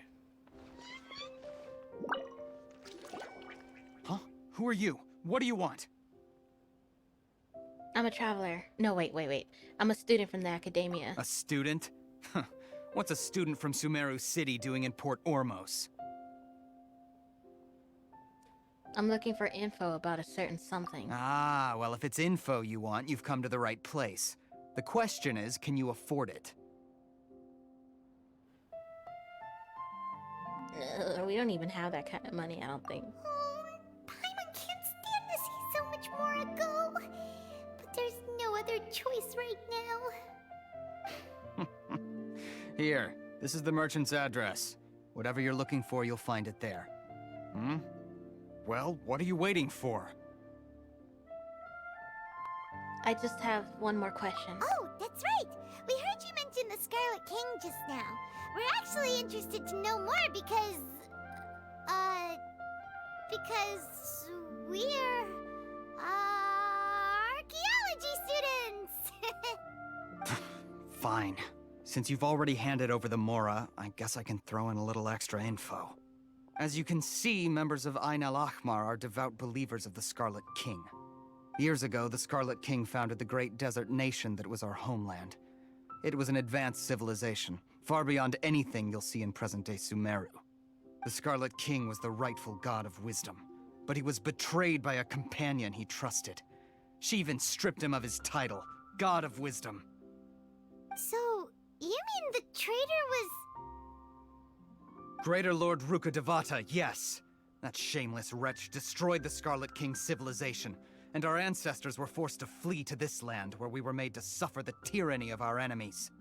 Furthermore, she conspired with the academia to cover up the truth of her actions, and create the merciful and benevolent facade for which she is now known. Ugh, just thinking about it sickens me. But the story doesn't end there, oh no. The Scarlet King isn't truly dead.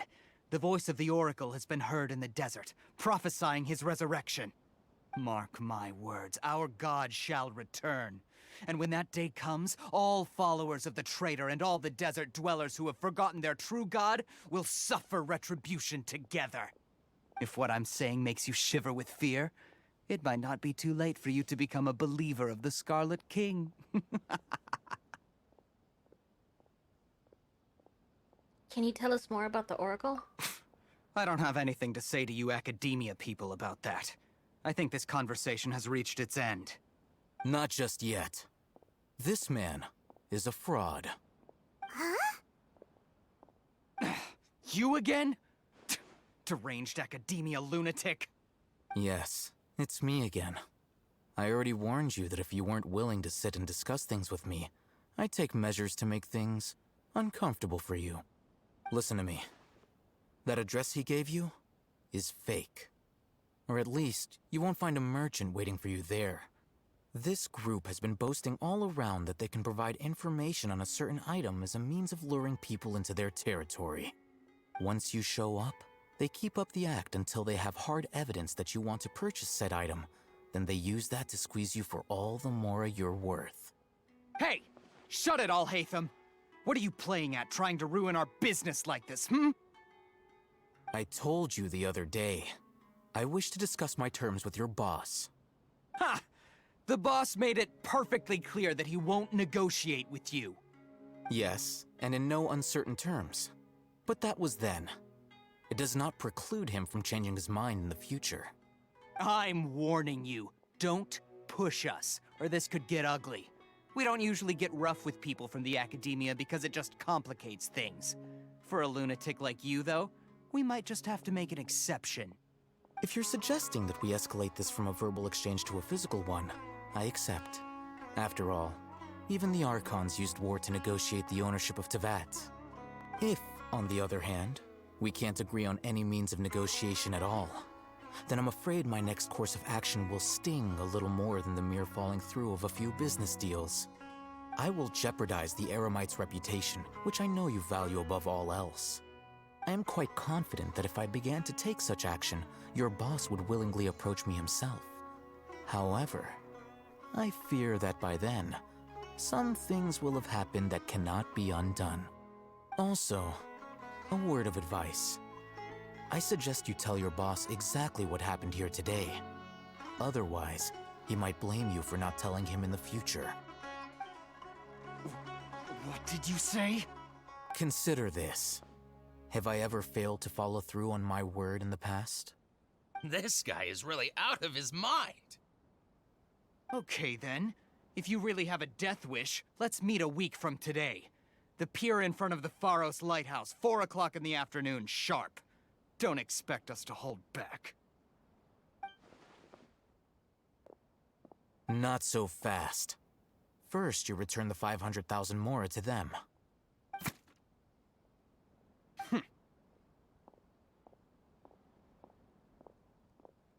Please, I beg you, don't provoke them.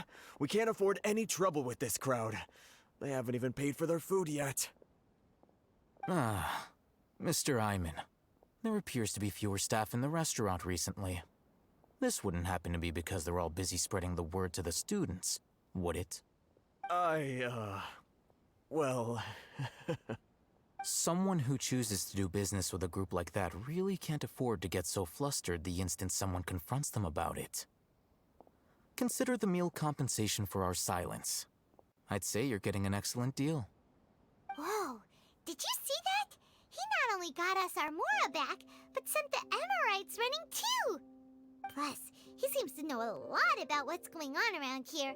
Let's catch up with him and ask some questions! He went that way! After him! Oh, so then what happened next? Please, just... leave. Forget the cost of the meal. Just, pretend nothing happened today. What's going on? How can there be Kairaki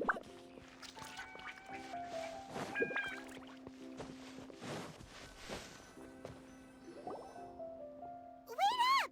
It's Alhaitham, right? What do you want? Thank you for your help back there. No need for thanks. My goal was to get to them, and you two gave me just the opportunity I needed. We're even. Oh, I advise you to keep your distance from them. Since they weren't able to make off with your Mora in the end, they might harass you again in the future. All right. Goodbye. Hold your horses! We still have something to ask you about! Since you tore through their scam right in front of them, you must know the real story about certain something, no? Who exactly are you two? And why are you inquiring about that? I'm a student from the academia. A student? Right. Look, you should know that those thugs conducting business with you had nothing to do with your lie.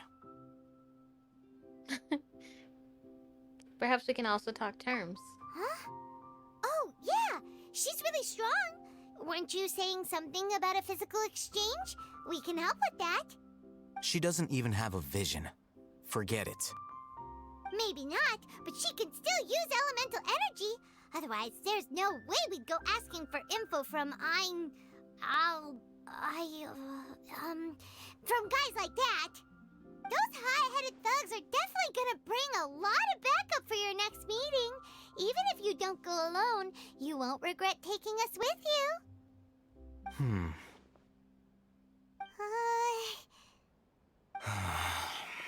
All right, I accept. Got a pen and paper? If you're searching for someone who sells that kind of merchandise, I'll give you one of their addresses, and you can try your luck. We'll reconvene at the appointed time by the pier. It doesn't matter if you show up or not. So, Since you were happy to give us this merchant's information, does that mean you can tell us exactly what we're after? You were willing to part with 500,000 mora for something and you didn't even know what it was? Okay. Well, if you truly are as skilled as you claim, then you can beat the answer out of them when they become hostile. Look, if you've been making inquiries, then you have to know something by now. Tell me what you know so far, so I don't waste time repeating information. We know it's connected to the academia somehow, and that not only do the Eremites deal in it, but some students want to get a hold of it too. What else? It seems like some kind of knowledge.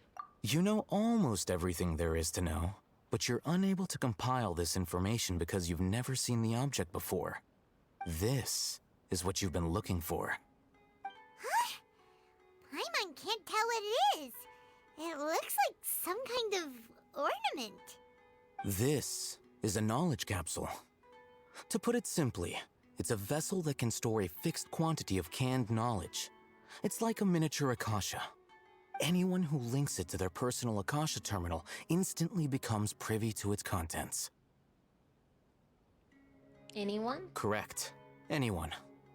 Unlike the Akasha, which heavily regulates who can access what information, knowledge capsules confer their contents without any requisites. That's amazing! It's essentially a convenient and harmless vestibule for knowledge.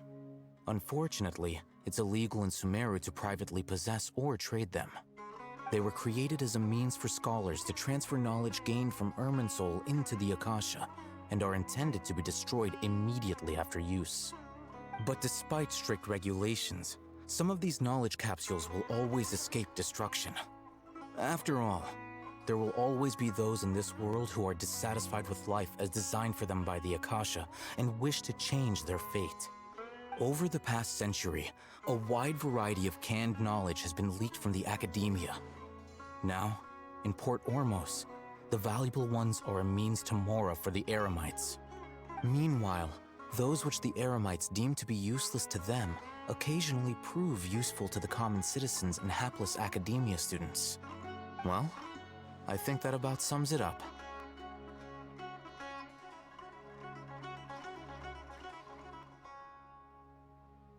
I heard that the academia lost something recently. Oh, so that's your true objective. I want to learn more about it. With our current arrangement, I don't believe I can offer an answer. Perhaps we can negotiate further. You're still resolved. Fine. Let's talk somewhere with fewer people. Fresh fruits and veggies, both quantity.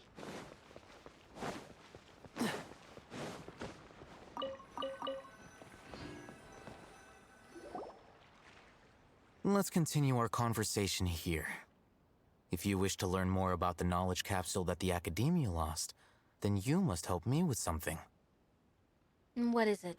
I need you to find someone named Dory, a traveling merchant. Unlike the peddlers who hawk inferior knowledge capsules, she often has quality goods in stock.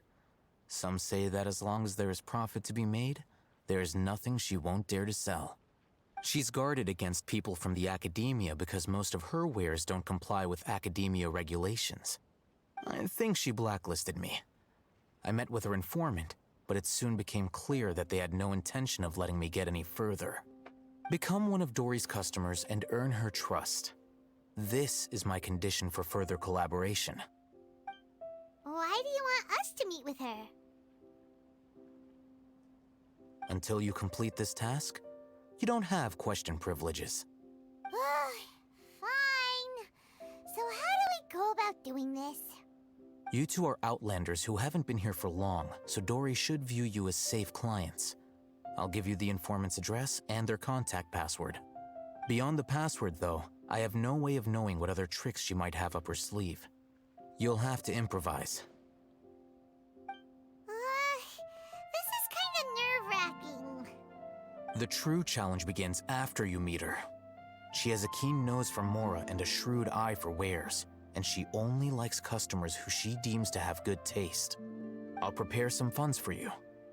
buy her highest quality wares, and earn her approval. But we only just saw a knowledge capsule for the first time. We don't know how to tell which ones are good and which ones are bad. Is that something we can learn quickly? That's true. Have you two heard of elemental sight? I can use it. Oh, that's a surprise. Guess I'll have to hold you in higher regard.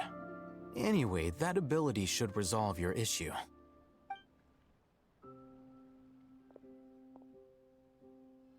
Here are 2 knowledge capsules. Tell me, can you detect any difference in their quality?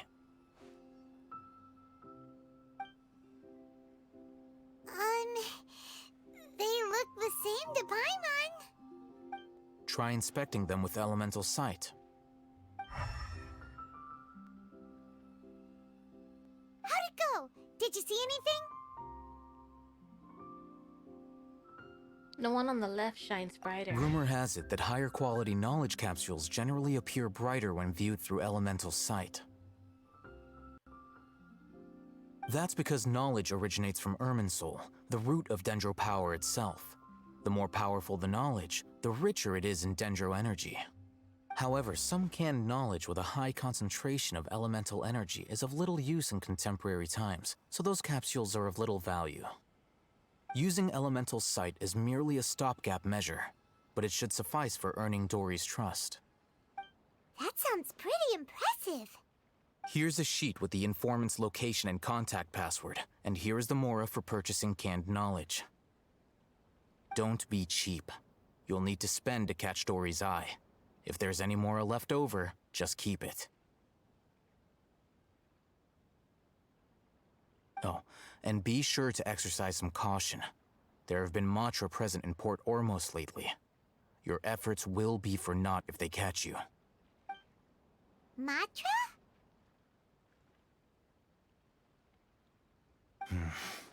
They belong to the Academia's regulatory body. They also handle cases of illegal canned knowledge transactions. Like I said, the Academia has banned both their trade and possession. The Matra are razor sharp. You're in for nothing good if they lock their sights onto you. If you two want to back out, now's the time. Nah, I'm willing to take that risk. Okay, then we have a deal. If you succeed in your dealings with Dory, come find me at the Wikela Funduk. We'll have an open discussion then. Looking at what Al-Haytham wrote, Dory's informant is a trader near Old Ormos. Let's follow these instructions and try to get in contact with him. Talk to the bartender.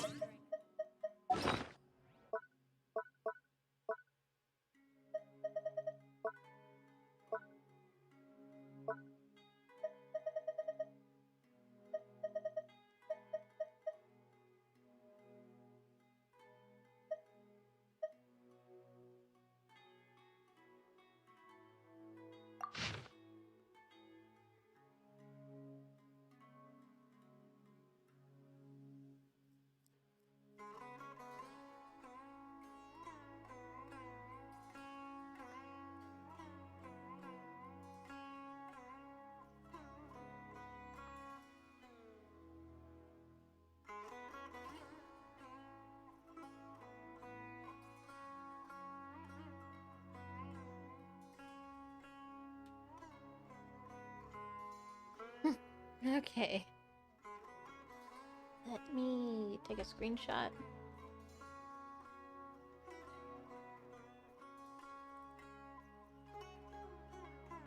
Open that up in Paint.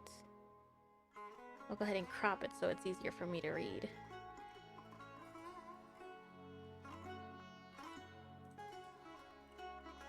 Got it.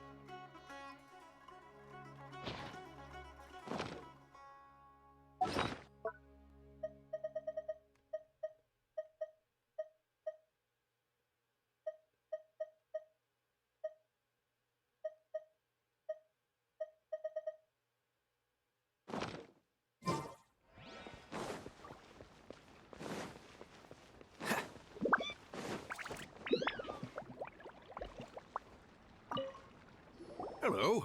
What are you two looking to buy?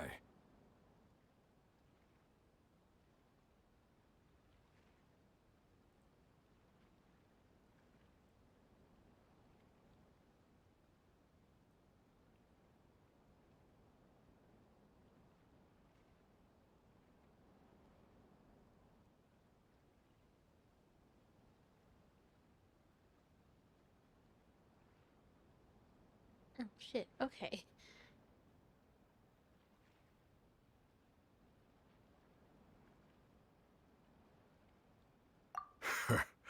What a unique palate. We have unripe horror fruits, but we usually keep them in the back. I'll have someone escort you. Following the paper got us past the first round. Ronak, these two want to buy unripe horror fruits. Show them to the warehouse. Got it. You two, please follow me. You two have a fascinating fashion sense. We haven't seen a customer wearing a Sumeru rose for quite some time. Hold on. Let me think. Sumeru rose means common merch. No, look again. We're obviously wearing morning flowers. Ah, my mistake. I do apologize. Whew. That pop quiz sure was scary. The warehouse is up ahead. Please follow me.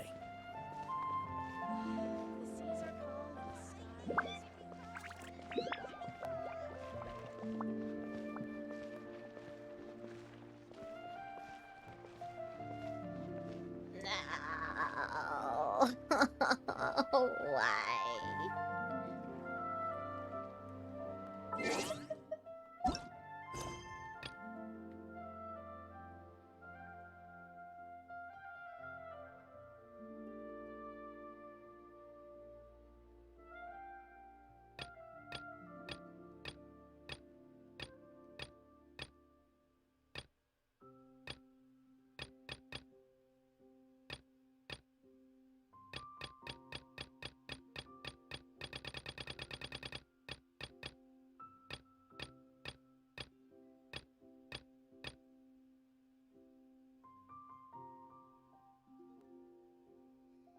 No. Alright.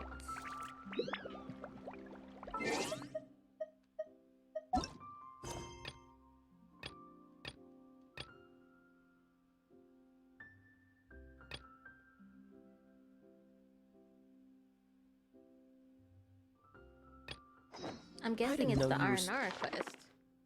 I'm guessing.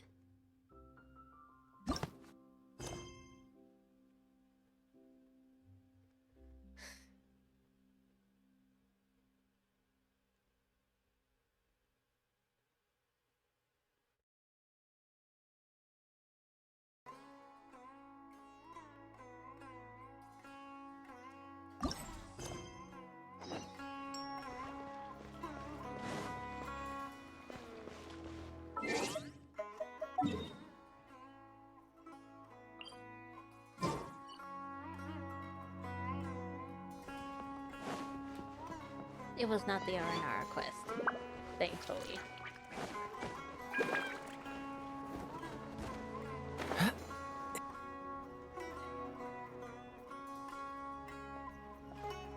Port Ormos is pretty great. There's so many new and interesting things, not to mention all the tasty food. Sumeru's largest commercial port sure lives up to its name. Look at all the merchants, and everyone seems excited just to be here.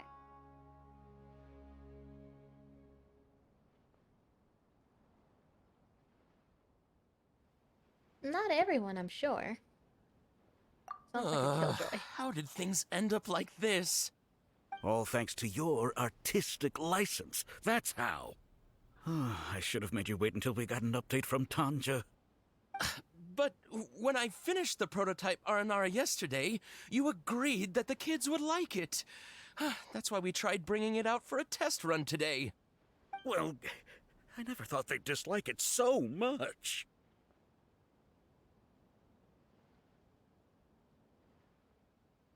Oh, what should we do? There we go. They sound distinctively less than excited. Whoa. Yeah. Compared to everyone else, they seem really down in the dumps. Let's go find out what's going on. Hey there! Paimon's name is Paimon, and she's a traveler who was just passing by. Is there something bothering you? Oh, Oh, I noticed you two a moment ago. Welcome to Akara Crafts, the best toy store in Port Ormos. At least for now. What's bothering us is this prototype Aranara. To start with, could I get your opinion on it? Prototype Aranara? You mean this wood carving here? It looks like a mushroom monster to Paimon. Sounds like a name of a weapon, but it doesn't look very happy. Oh, there we have it. The verdict is in. What a headache. Not the first negative feedback we've had. So, what exactly is a prototype Aranara? So for context, Aranara are magical creatures in Sumeru fairy tales that live in the forest. For the store's 20th anniversary, we plan to release a series of hand-carved toys based on the Aranara stories that kids know and love. This is a prototype we made to get an idea of how they would react. But when we put it out there, the reaction was not quite what we'd anticipated. They thought it looked like a mushroom too, huh? No, worse than that, actually. I can't quite describe it, though. And I'm also not very good with kids. Maybe you could ask them for yourselves.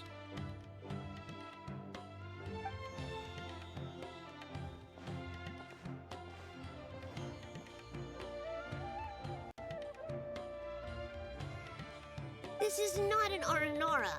No way. I've read Uncle Tanja's Aranara and the Ill Little Fungus. It says that Aranara are supposed to be chubby and squishy. The carving looks nothing like that. Toys do look better when they're round and chubby. Uncle Tonder said in Aranara's vow that you can deceive the eyes, but you can't deceive the heart. This carving makes me feel lost and confused inside. I don't think the creator put his heart into it at all. It's nothing like an Aranara. Ooh, didn't put his heart into it, huh? Oh, sounds like one of those things that's easier said than understood. Kassid and Alia didn't like this carving, but I think it's okay. It doesn't look too happy, so it's kind of pitiful in a cute way. Oh, a positive review! Yeah, so I would totally ask my dad to get it for me, if it wasn't meant to be an Aranara. Oh, well, that took a sudden turn for the worse. We asked the children for their opinions. Oh, how did it go? Has it maybe, grown on them at all? Unfortunately, no. Oh, this is such a shame. Why isn't Tondra back from Gandharvaville yet? I mean, we know what they look like. Oh, the kids kept mentioning an Uncle Tanger, too. Who is he exactly? Uncle Tanger is a famous children's author here in Port Ormos.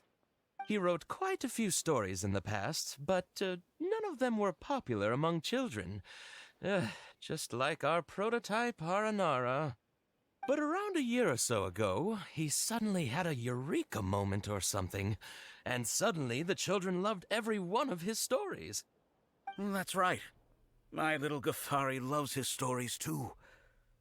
The whole reason we decided to make these carvings was because we saw just how popular the Aranara are among children. We asked Tanja for guidance, but right after he agreed, he went off to Gandharvaville with his son to look for inspiration. They haven't returned yet. We were running out of time, so we had no choice but to carve an Aranara based on our own imaginations. As you can see, this was the result. Oh, we have to do something. Hey, since you're the famous traveler, could you do us a favor and look for Tanger in Gandharvaville, he doesn't have to come in person if he's too busy. Just ask him to write down his suggestions and bring his notes back to us, if you could. Please, if only to put a smile on the children's faces. And, of course, you'll be well compensated for doing us the favor. They seem pretty desperate. Let's help them out. To see the kids smile. And also for our reward. Okay, we'll do it so that Paimon can get her rewards. Yay! Rewards!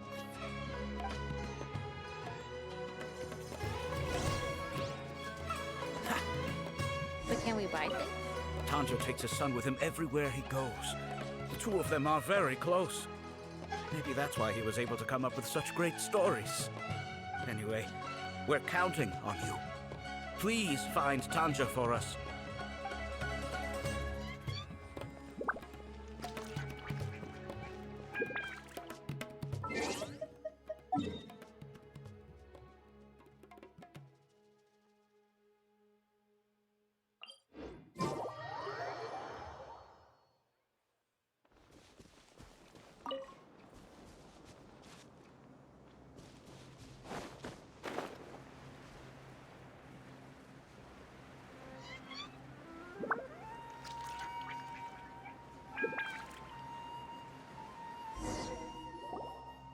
So Tandra's supposed to be here in Gandharvaville looking for inspiration. But how do we find him? Should we yell his name at the top of our lungs? That sounds like a bad idea. Hey, buddy. What's your name? What are you doing here all alone? Do you live in Gandharvaville? Regardless, don't worry. As a trainee forest ranger, I'll do everything I can to help you. I was like, who the hell is that talking? Hi, Miss Forest Ranger. I'm Rozzy. Don't mind me. I know the way back to Gandharvaville. When people say, don't mind me, what they really mean is don't worry about me. That's all the more reason not to leave you alone. Oh, he's crying. Come on, Paimon. Let's go see. Hey, don't cry. What's wrong? Take your time. You can tell me all about it. Huh. That voice sounds familiar. Paimon's heard it somewhere before. It's Collie. Oh, it's Collie! Collie. And a child who seems to be upset. Oh, let's go say hi.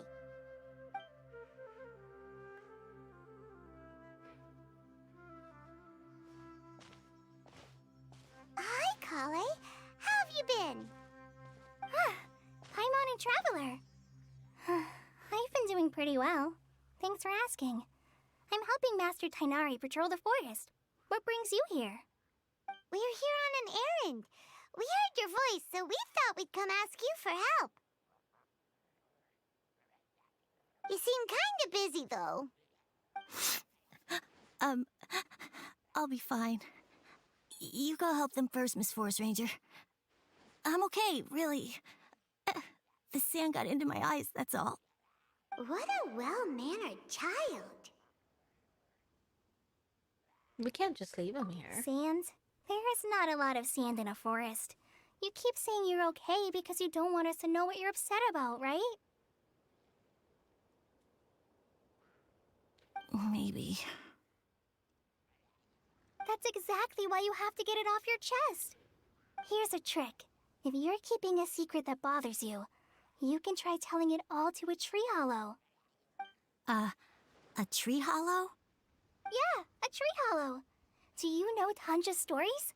The Aranara living in the forest will patiently listen to every word children say. Maybe there really are Aranara living in the tree hollows that will listen to you. You like the Aranara stories too? Of course! I love them! Oh, people who like Aranara are the best! Okay, I'll try telling my secrets to a tree hollow. Thanks, Miss Forest Ranger. You know everything. Paimon, you better go spy on that little boy. You're just exaggerating. Anyway, I'm trying to be like my friend, who always does her best to cheer people up when they seem sad. So, how are you doing? Feeling any better now? The forest is very dangerous, so how about we stick together? Sure.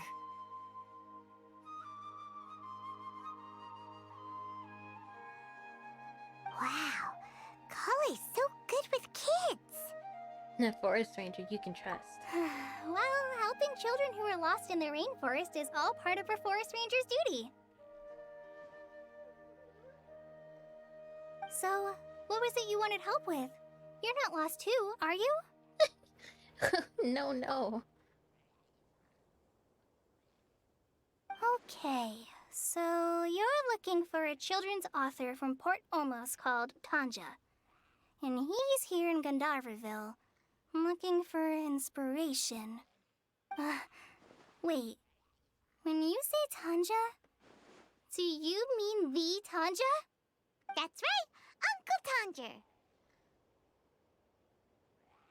So he's in the area, looking for inspiration for a new story as we speak? This is amazing.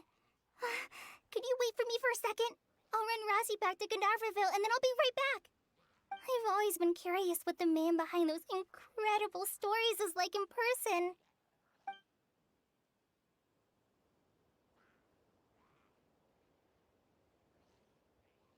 Maybe he's a genius who spends a lot of time in solitary confinement.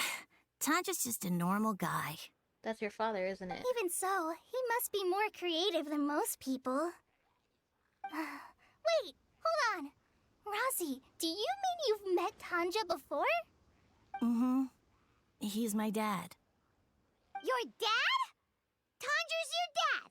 As in you're Tanger's son? Uh-huh.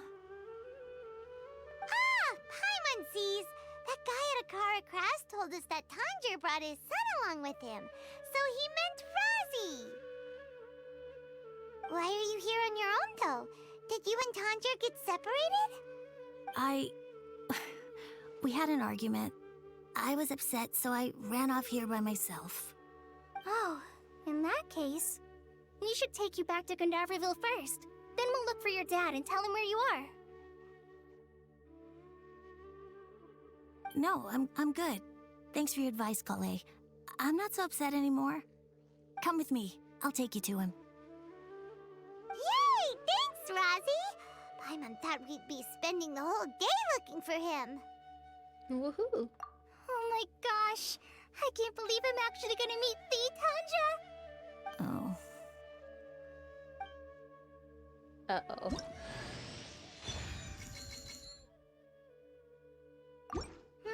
So Tanja headed this way. I know this place pretty well. Follow me.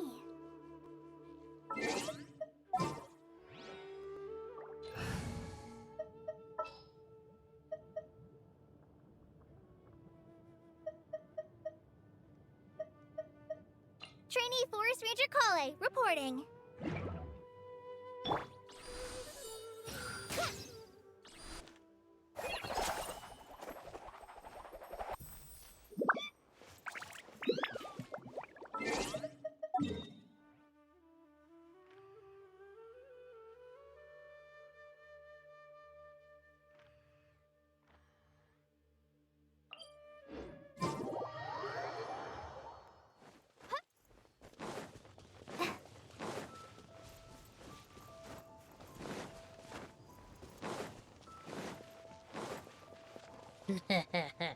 Okay, I just gotta figure out how close we can get to them.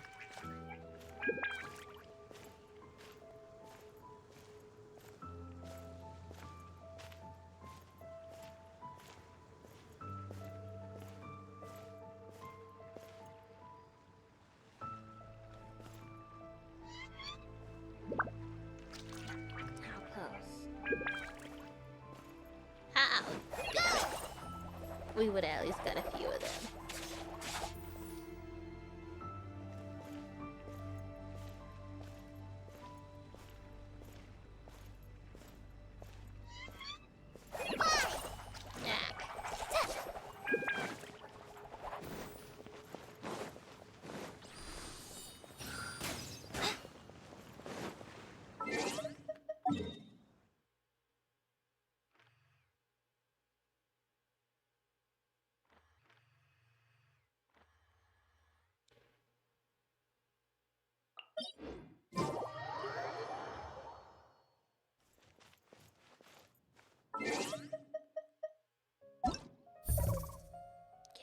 still have time to do that event. We did that one. 14 days. Event guidelines.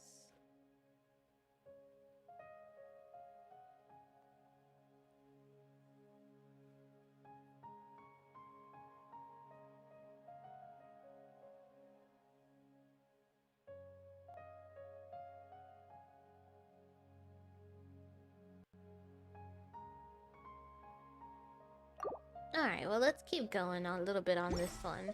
See if there's anything worth in the shop we can trade.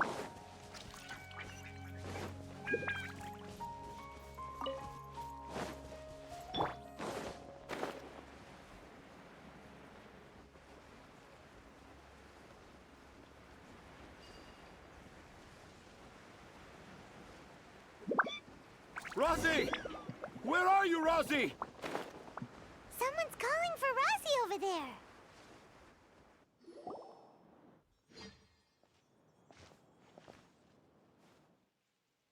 Oh, Rosie! Thank goodness I finally found you. What would I do without you, my son? Were you in danger? Did the wild beasts scare you? Did the stars guide your way? I'm okay. All thanks to their help. Thank you. Thank you all. I dare say that even the most cold-hearted Spino crocodile would be moved to tears by your kindness. Oh, it's nothing. It's all part of my responsibility as a trainee forest ranger. I'm the one who should thank you for creating so many wonderful stories for the children of Sumeru. I love them too. Really? I didn't know anyone read my stories apart from young children. That must mean you're still in touch with your inner child.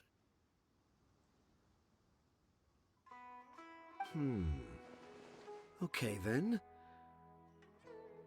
I have the inspiration for my next story. It shall be about an Aranara granny who's a child at heart. Huh?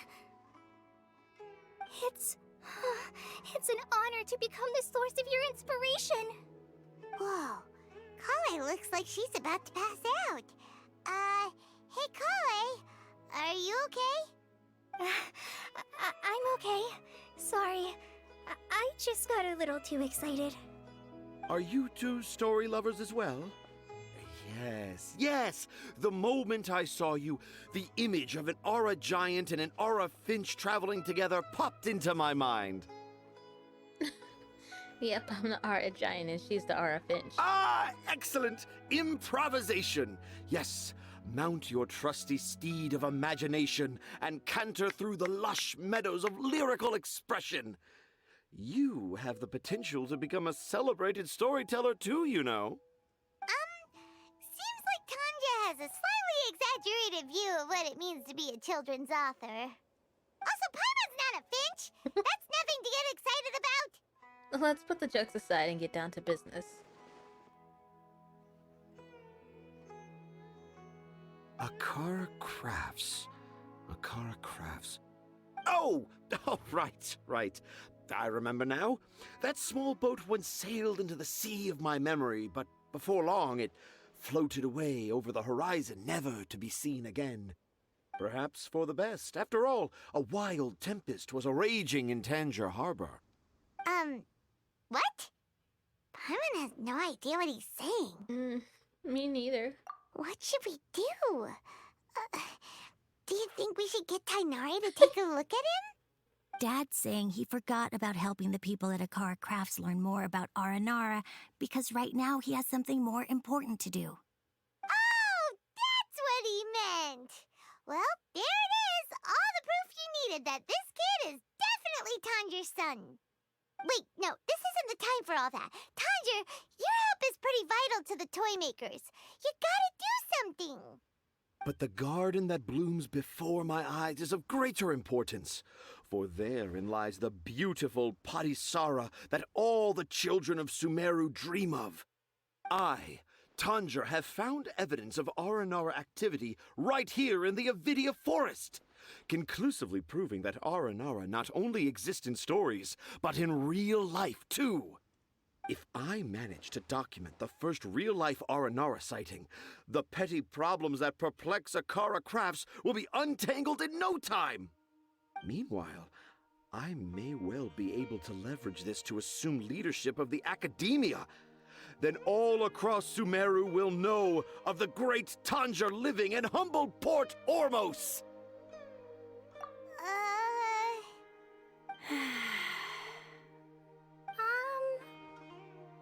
I haven't written any papers myself, but I think you need to have a bunch of them approved by the review board before entering the Academia. You also need a detailed and objective experiment record. Anyway, Tanja, what did you mean by evidence of R&R activity? The hook's what's important in a story. The great storyteller Tanger never gives his audience the bait right away. Come with me. Wait, not that way. Kale, what's wrong? Nothing, but that way leads us deeper into the Avidia forest. I'm just concerned for Tanja's safety. And I think I'm starting to understand why Razi and Tanja were fighting.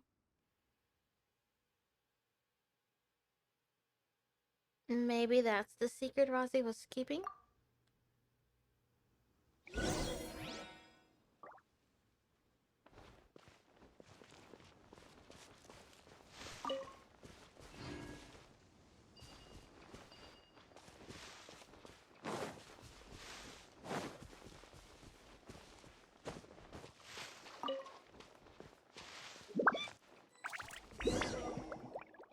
Just as I expected, the promise of one of my stories has kept you hot on my heels.